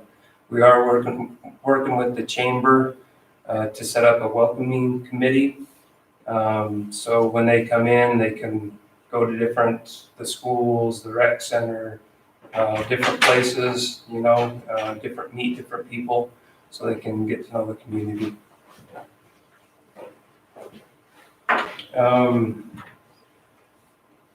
I'm throwing a lot at you. I appreciate you guys for stepping in. But our clinic right now as it sits is a provider clinic. What we're looking at is transitioning it to a rural health clinic, and it's just a different reimbursement format. You get paid per visit. So in order to do that transition, you have to be qualified as a provider shortage area. And we did try to get that, and we were unsuccessful. They're saying for our population, it's like 3,640 per one provider. We don't meet that qualification because we don't have the population here.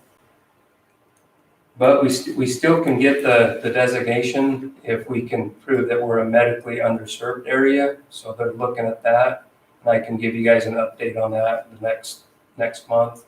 Who looks into that? The government? The state. The state the does. government. So we'll know within a few months if we meet the medically underserved area. And what it does is it opens up some new avenues. We can get some physicians in, maybe they have student loans and the government will pay back their student loans and our hospital won't have to pay back those loans. So it opens up a different avenue. And then the reimbursement process is different. It's paid per visit and not based on, it's a set cost.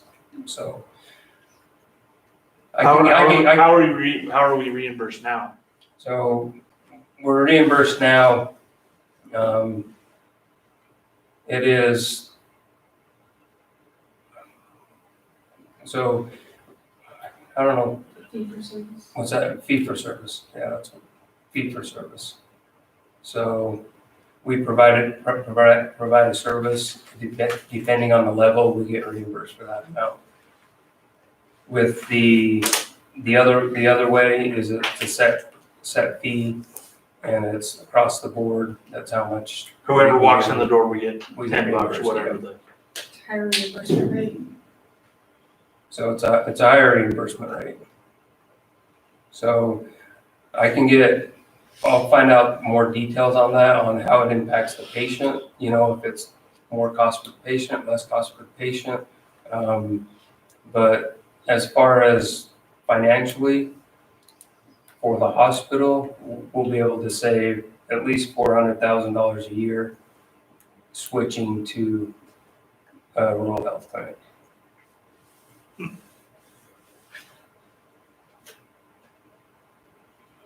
Do you have any questions about that?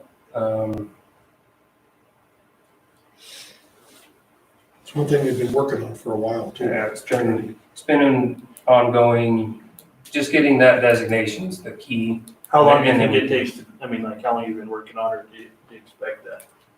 So, An answer or result, like by the end of the year? Or? so we'll know within a couple of months if we get the MUA, the medically underserved area. And then it's a big process to change the clinic into a rural health clinic, but we're hoping to be like January, February next year to be switched over. So what do you mean like as far as change, like? Different billing method. Yeah, different billing method. The clinic has to be set up. You have to do, with any government regulation, they require certain things to be in the clinic, like different analyzers, things like that, to be set up for it. Do we do all our own billing in-house? 90% of it. Okay. That's the goal we're working towards. And coding, we do that too all in-house? All the coding is done in-house. Okay. What billing do we not do here? Or what do we outsource the billing? Consultant, basically. Credentialing providers with insurance companies and the higher and more challenging claims, working more challenging claims.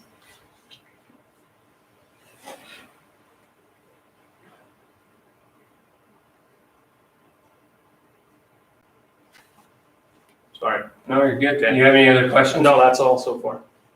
On that change of the clinic, Kyle, now, will you still, the patients, will they still get the same service? Oh, yeah. Now, are they gonna be doctors, or are they gonna be PAs, or, It can be either physicians or nurse practitioners. but there will be no MDs? Yeah, there would be Oh. doctors. Yeah. So they require that you have at least one mid-level, which is a nurse practitioner or physician assistant. But you can have NDs, doctors. Yeah, you can still, and that's why, like, that reimbursement for like student loans, that's something the hospital wouldn't have to take on. It would be, the government provides a program for them to get reimbursed. On that note, only a little bit different, I don't know if you can answer this since it's a personnel question, but after Dr. Addy has her child, is she coming back? She is going to take a leave of absence. I don't know if she will be back or not. So you may have to hire a doctor to replace her? We are looking for physicians, yeah.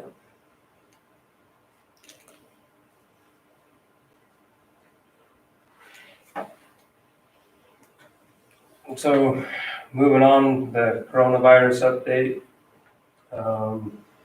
Like Wendy said, there's ongoing regulations coming down and recommendations from the state. The latest is to have the hospitals and facilities, so there's nothing that's changed from the state regulations since they've sent out their last update where we have to take temperatures, wear masks, things like that. Especially in long-term care, they're saying that we have to be at least 14 days behind whatever the county does or the government does as far as their phases. So if they're in phase 1, or if they're ending phase 1, that's when we start our 14-day check mark. And we're 14 days behind everybody else because we're taking extra precautions to protect those individuals down there in long-term care.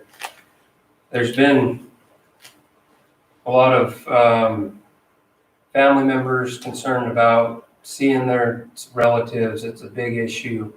I've been asked a bunch already about it. I feel their pain. We're doing everything we can to get things in place so we can let them see them outside the gate there.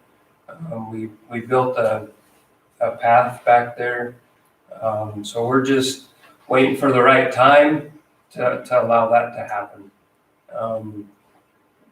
I can't give you a date, but we are looking at that. We're writing a policy, to put it in place so we can allow family members to come visit their loved ones. So, if you have any questions about that, I can answer them.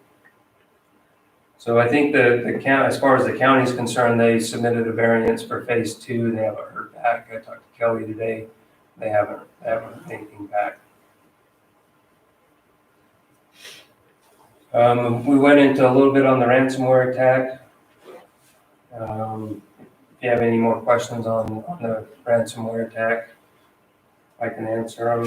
The data was encrypted. It wasn't taken out. The hospital foundation, update on that, we're in the process of creating a hospital foundation. In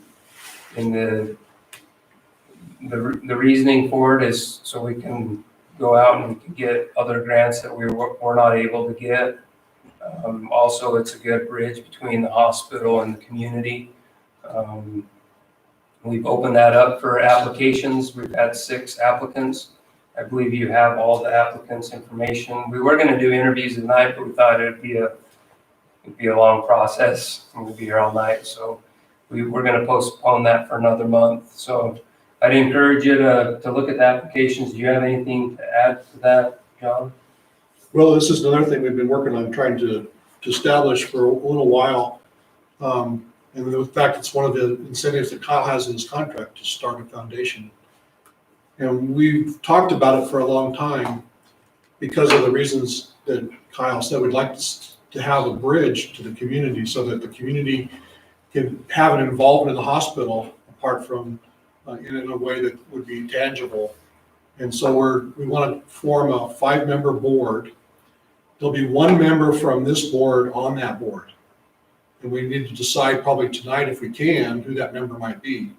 You know, Jason's not here, we might have to wait, but we do have the applications for the people who have applied in your packet. And I would want you to go through those applications. And some of the criteria we want to look at is and we can establish the criteria. We don't have any criteria established, so that kind of be our conversation right now if we want. But we want to have some people certainly that want to be involved in the hospital and want to have people who are experienced in looking for grants is really, I think, a high thing. That's going to be one of their main jobs. But once they form the foundation and once they start meeting, they need to develop their mission of what they want to do with some of the guidelines from us. That's why we want to have a board member be a part of that. And I know Kyle's having our lawyer write up all the guidelines for that are not done yet either, so that has to be approved and looked at. And I haven't seen any of those yet, so I couldn't really comment on what they're going to look like. But So what's the main goal of the foundation? the main goal is to be able to have an entity because they're a 501c nonprofit, they can go after Get it in the mail. they can go after Get it in the mail. grants that the hospital can go after, but they don't have as much clout as that kind of an entity would have. And then also to help with just community liaison to the community, again, to help promote the hospital and promote what we're trying to do and to be kind of a cheerleader for the hospital, so to speak. But their main focus would be to look for grants. So I mean, I'm not a big fan of what I've heard so far. You haven't sold it very well to me, but I guess my biggest concern is that you want this, and I ran into this on other boards, is that you guys want to elect people out of our community that most of them have a real job anyways to be part of the hospital, but then you want them to write grants.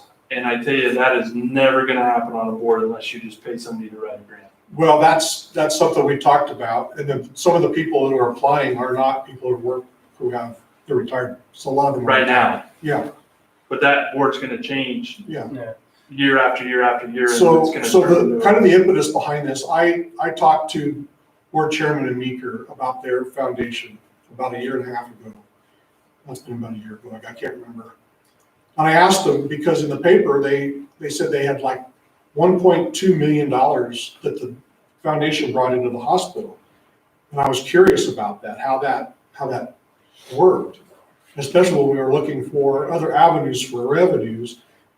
So I asked her how that worked, and she said that that's what they did. They went out and they found grants only about $20,000 of the money, that money was from contributions from people. That's another thing, is people can contribute to a foundation. They can have fundraisers, they can do things that we can't do as a hospital that would help bring in funds to pay for certain things in the hospital that we're trying to get. I mean, like our ambulance, we got that through a grant. And again, it's something that, you know, we had a really good response to the application. I was surprised. We had 6 applicants for the 4 positions. And so there's an interest out there for this. I was like you, I was surprised to see that. I was reluctant to want to pursue this. But I think we've been talking about it for the last several months, well, probably over a year, on and off. You know, just something that I thought we should pursue to help find that another avenue to bring in funds. And that's the main purpose of it, so. I see your point, Brad, on them not wanting to write the grants. I see the hospital supporting the foundation a lot too with that. You know, if there are individuals on there that don't know how to write grants, or there's individuals here in the hospital that have done it that can help, and we can run that through the foundation. So the hospital will be here to fully support, you We're know, the just not foundation. eligible for a lot of grants because we don't have that 501c3.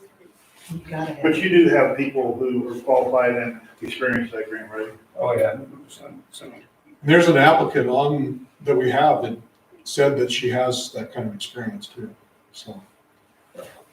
So that's what we want to look for, is people willing to take the time to do some of that work. And if we would, that's why we'd go through an interview process and interview those individuals and say, is this something you want to take on? Do you have time to do that? And if we can get 4 qualified people to do that, then yeah, I'd say it's worth pursuing. I do too, but I sit on the foundation board at the college too, so. Haven't you been on the district board of the college, John? No, Has anybody in here sat on that board? no. Haven't you? No. Really? The foundation board does a lot of work, you're right. It's not for the light of heart. And we've been lucky enough, but okay, you figure 1964 to 2020.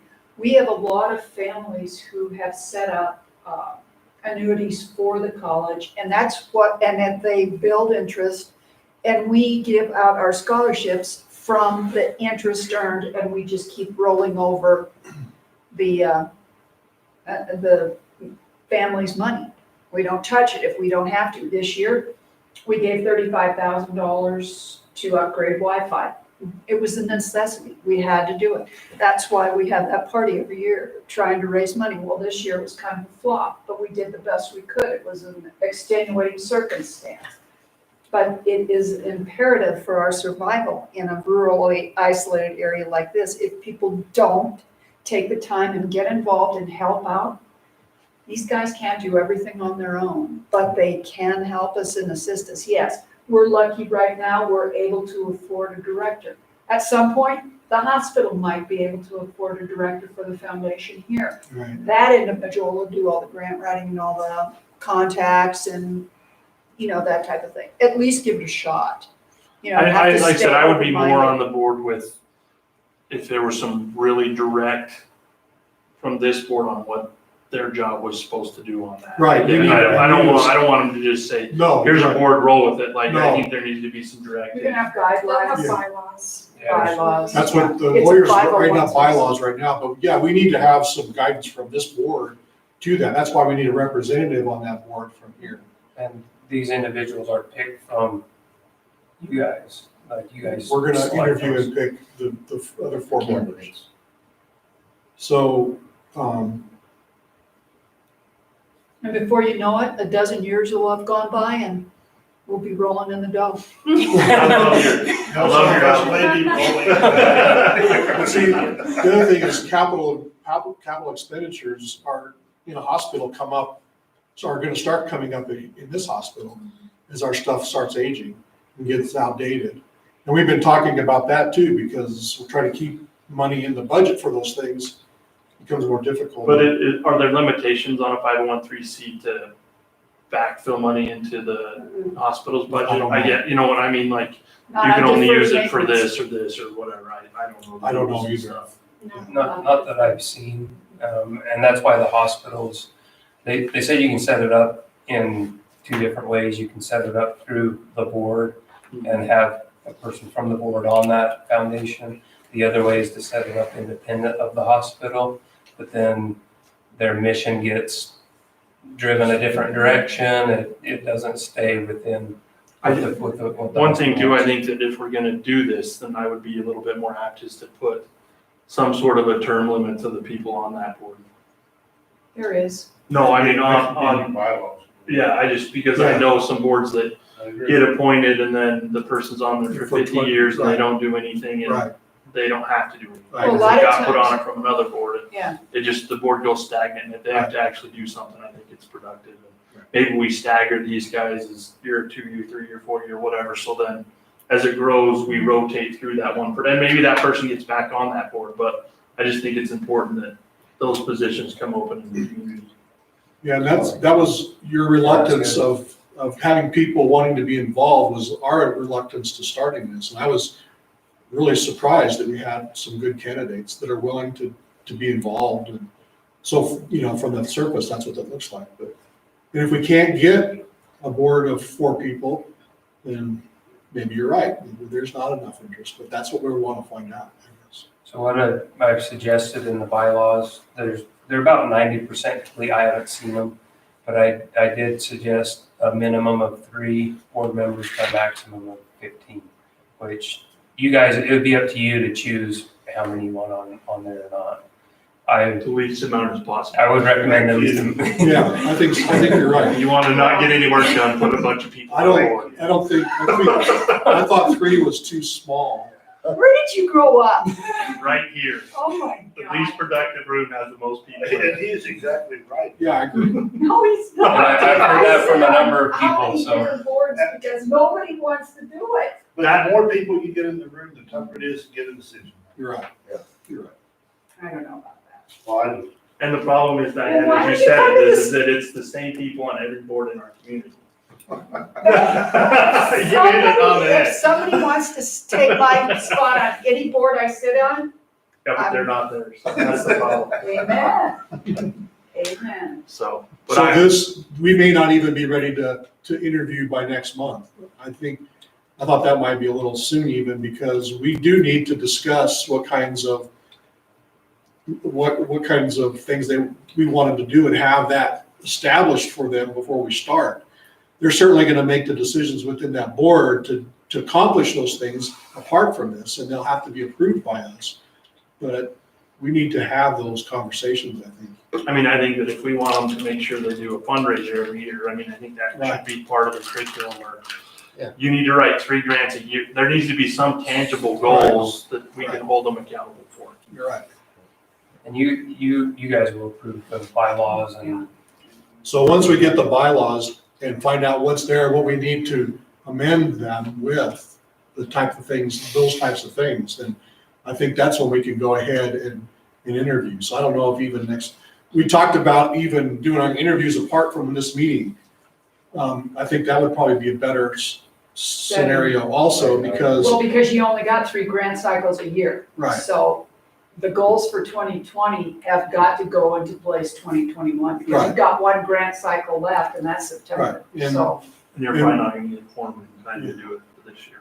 yeah, depends we may on not. who they are, who the people are, what Well, their I experience is. I would with envision they would get established and get their footing, and then the first of next year, really start working on getting that going. And that's what I envision, but it might go faster than that, but I think having interviews out of this meeting, so we have to get together in a workshop like we did with our our CEO interviews. Would be a similar format to that. I hope it doesn't go as long and as often as we did those, but I would be good with that. I would think we could get them, most of them done in one session.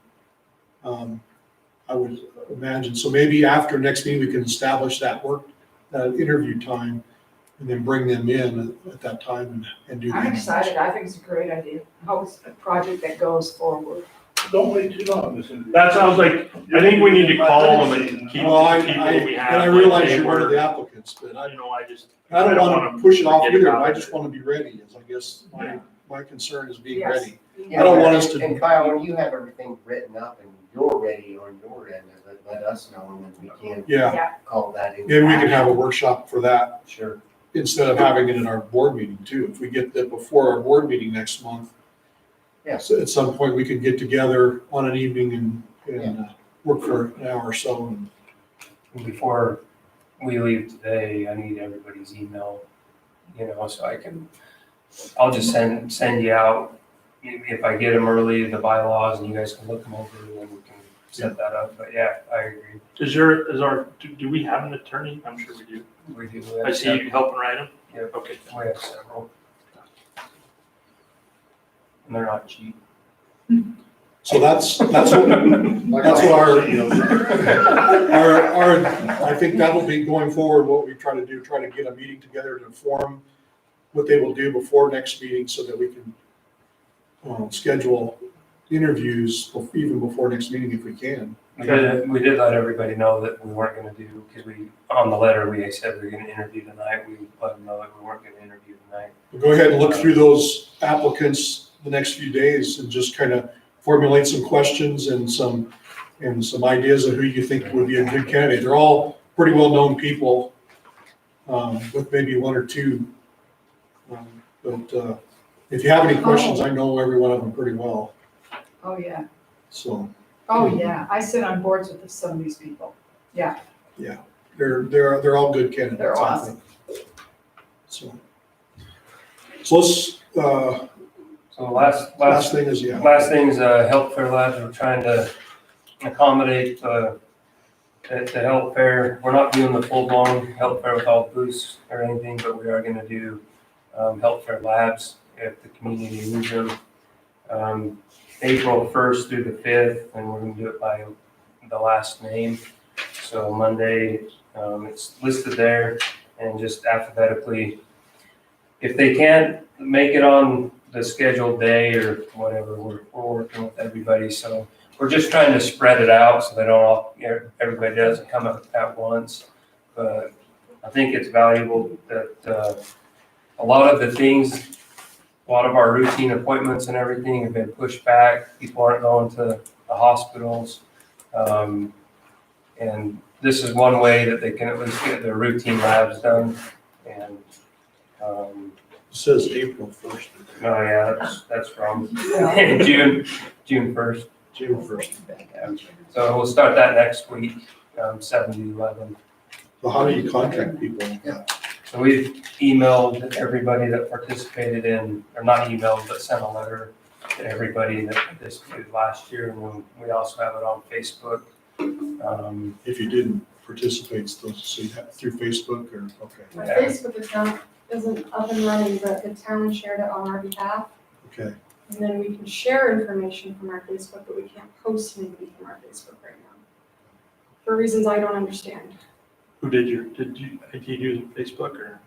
They're the ones, something to do with our server, and not being able to post off of there. I do our Facebook account recently, if that's what you're asking. Yeah, like who manages it?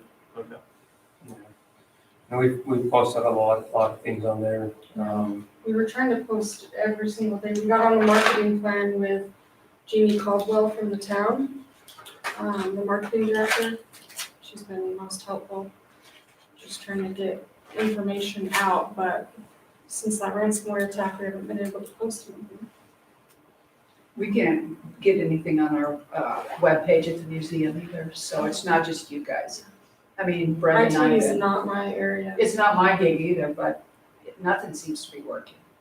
We brought in Julia and she's like pulling her hair out too, so she's my go-to girl.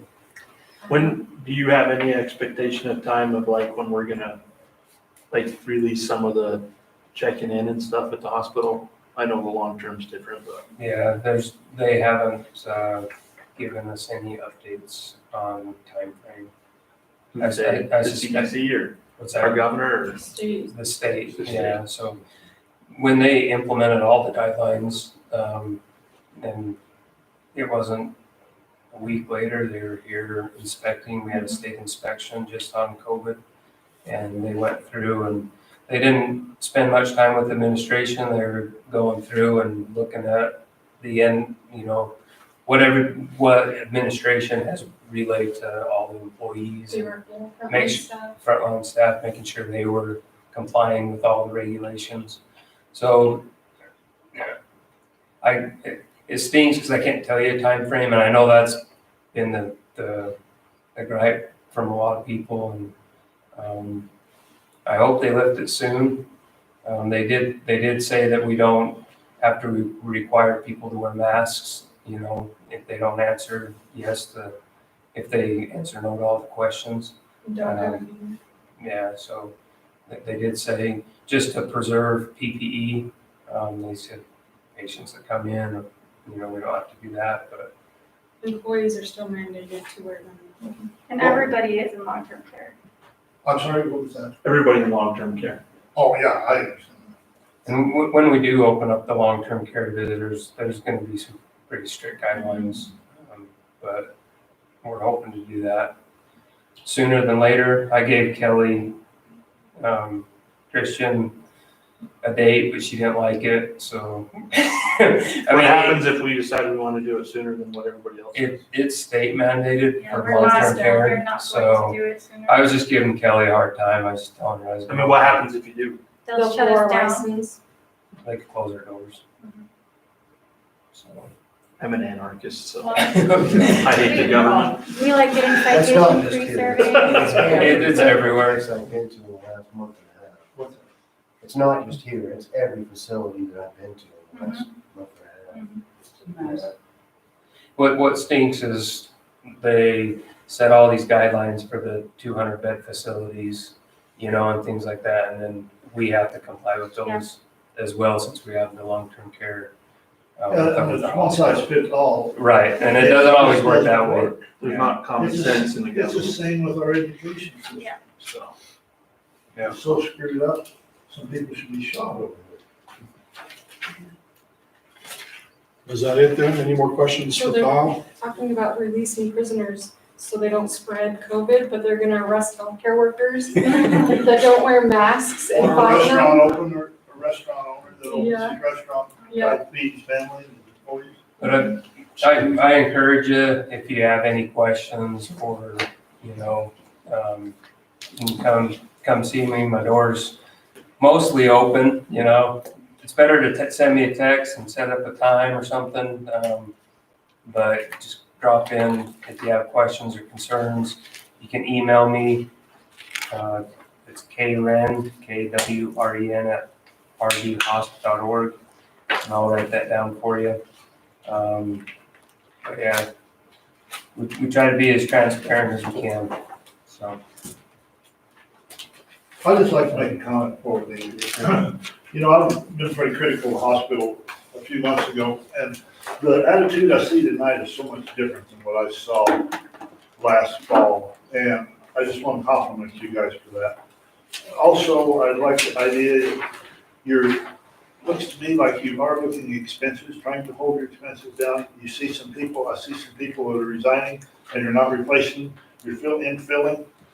I'm glad to see that. Run this more like a business and keep track of your expenses, because as I mentioned earlier, I think your revenues are gonna be way down. And just like a business, sometimes people have to take cuts, to survive. So, anyway, I just want to say thank you. Thanks Thanks for coming. Thank you. What's that? Thanks for coming. I'm out of it. Other than having to see you, it was good for you to be here. Yeah.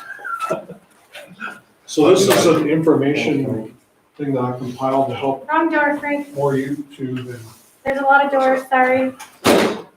there's just some like trivial information up there like this. This is, so you can look at that as you want. We're not gonna go over it tonight.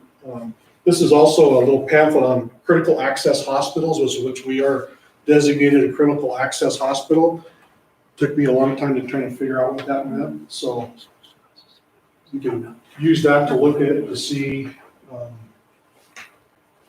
The first one I gave you gives you some vital statistics about the hospital, and also has our names and addresses. I need emails from you two, if I could tonight, too, before we leave. I sent mine to Kyle, send it to you. Okay, I got yours.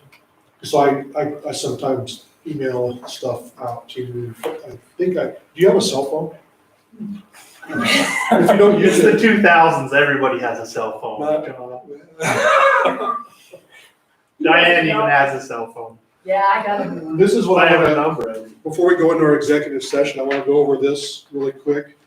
There's two things we want to go over, this and another document that we don't have ready to sign, but we're going to put into our minutes tonight. I'm going to talk about that one first. So we have a See there? It's on. So quit picking on me. conflict of interest statement and a confidentiality statement and a sexual harassment thing that you're gonna need to sign. We don't have it, we didn't get it completely done for tonight. I'm gonna read it in the minutes and then we'll get those to you so you can sign them. And then we're gonna have this plus trustee pledge that I wanna go through to talk about, and we're gonna sign it also. Where's the one you're talking about? Conflict? You don't have this one, because we didn't, I'm just gonna read it into the minutes, and then we'll get you a copy to sign and keep, and one to keep. This is the conflict of interest one.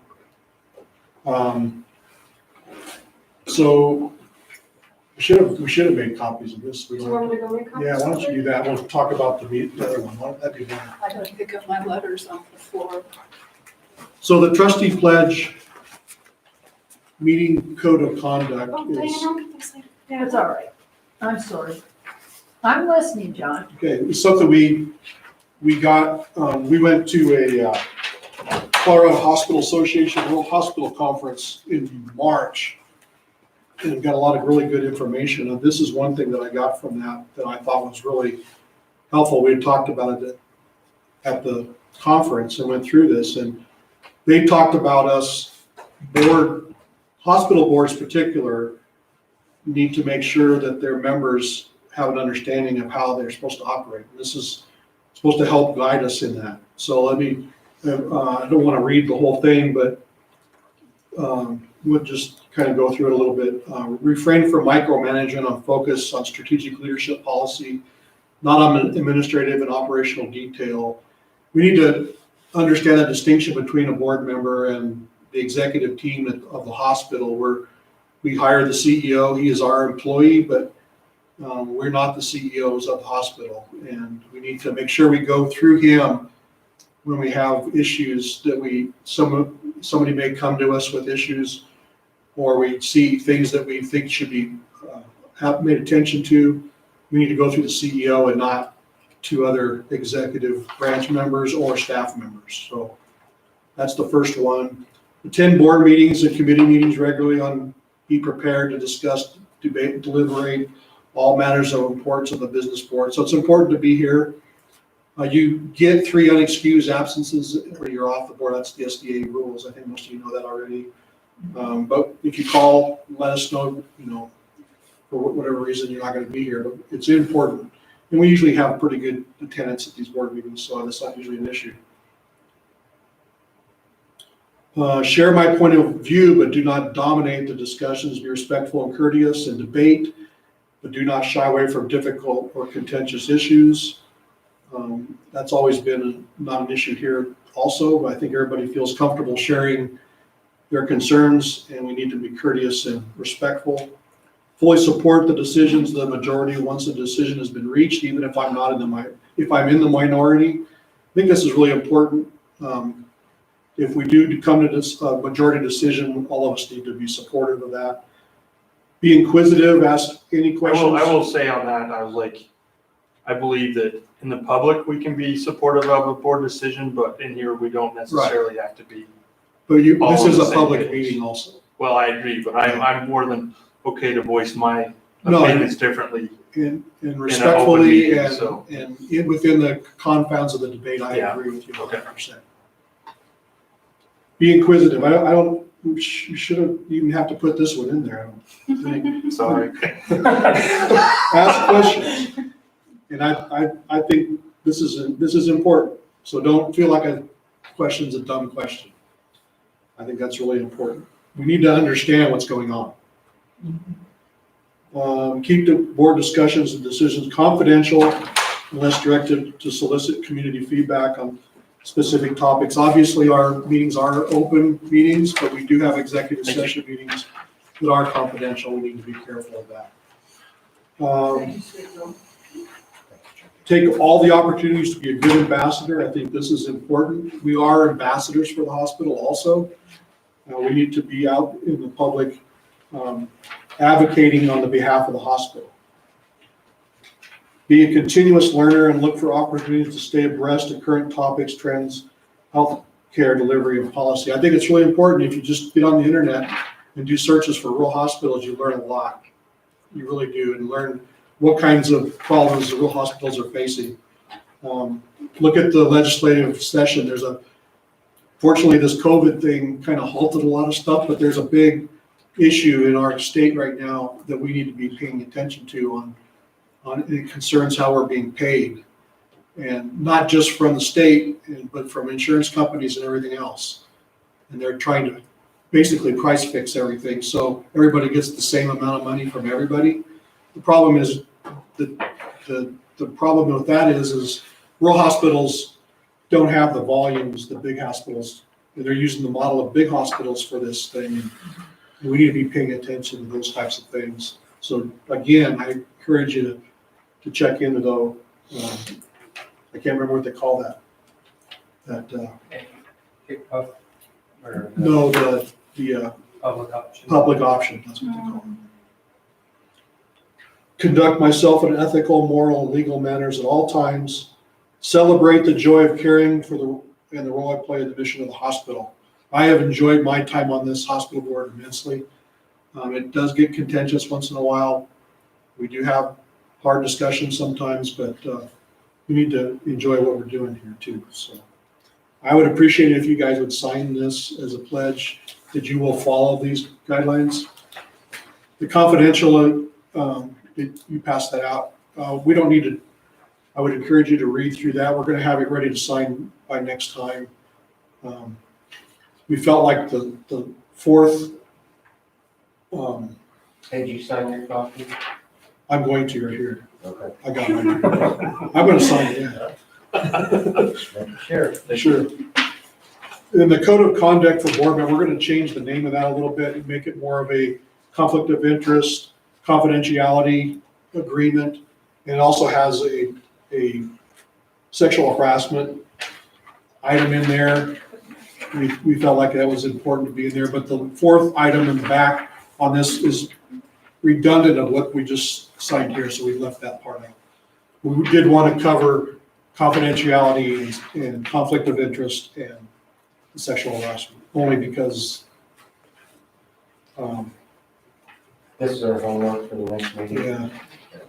And we'll sign it next time, but that fourth item on that one that we just signed, we're not gonna have that a part of this document, just so you know. And one of our goals too is to work at board education. So we'll take some time every meeting to work on that a little bit. There'll be a bigger, the financial thing that Jimmy brought here, we should go through this really when we have time together. It really is helpful. And we will be going through budget here pretty quickly. It starts here this summer, so getting our budget ready for next year. With that, I don't think I have any other, oh, yeah, I did do that, okay. Anything, anybody else have anything? This is the time if you have any issues or any questions you want to bring up. Do we actually have a board policy procedures manual? Well, that's what I'm working on, actually. We have the STA board manual.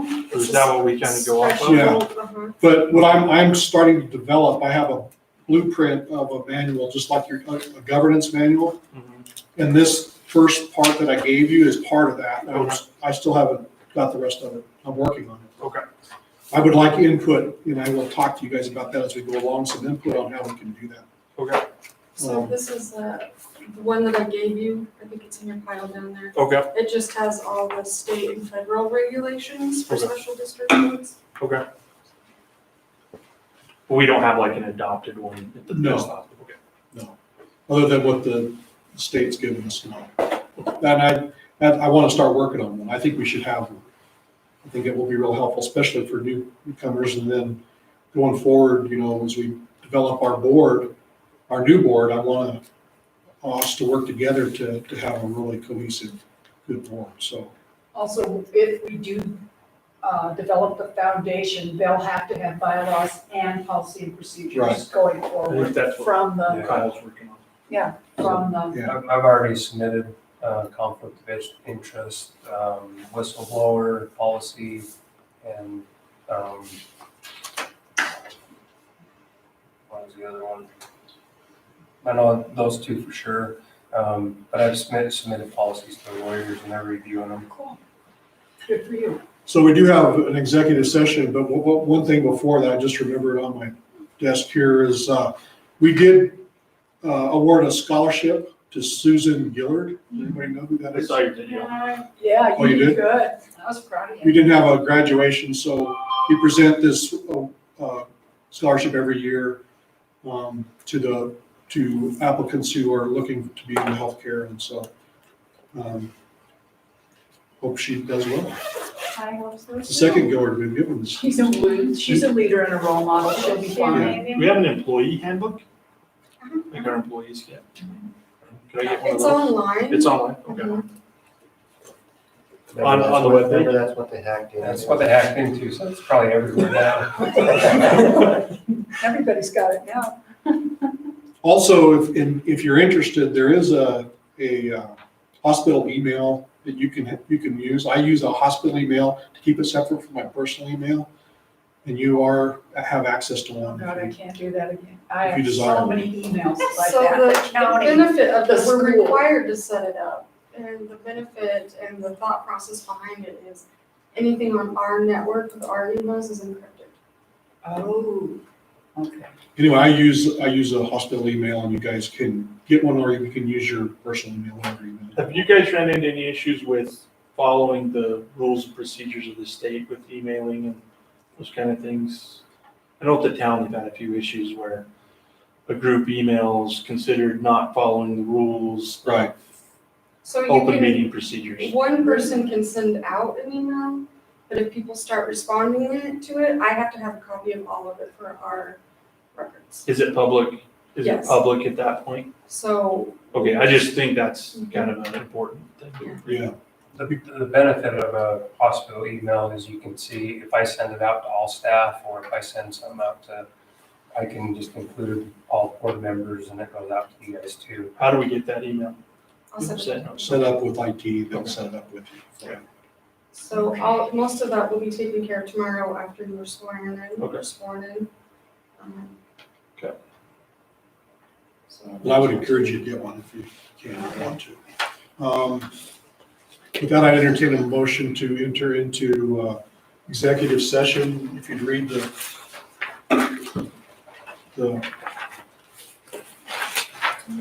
official language of our executive session in your motion for the agenda. Make a motion with a basis for executive session, CRS 24-6402, 4F, personal matters, including consideration of options for resignations. I'll second that motion. All in favor, say aye. Aye. Any opposed, same sign. I'm also going to ask we take just a short break before we go into executive session. So I can go to the restroom. Or if you have to go to the restroom. And excuse, you guys will be excused from, Jody, you're gonna have to recast training. I'm sorry, okay. You're gonna have to recast training. Thank you, guys. Thank Thank you, you. kids. That Thank was you, guys. great. Great questions.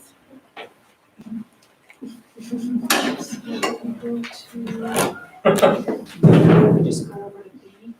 Yeah, if we can't. What? It's a good thing I love you. One of those, just a What? different. Because you are That's right just here. some. I Okay. like And it. then when you're ready, Brad, if there's like any questions that we can't answer here, we'll get back to you. Okay, that's, I had my hands on my face. Am I checked out? I No, just realized that. no, you're all good. No, people just email John, they watch the thing. Oh, yeah, they've been watching Sizemore touch their face. Mhm. Look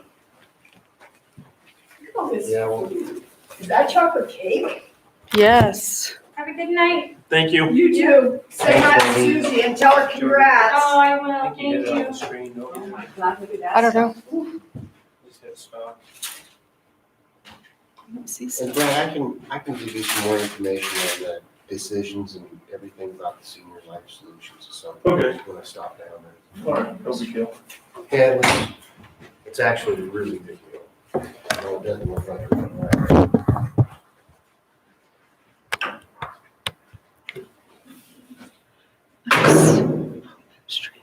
The big red button that says in stream. Maybe that's it. Oh, Big red truck. I'm telling you, IT is not my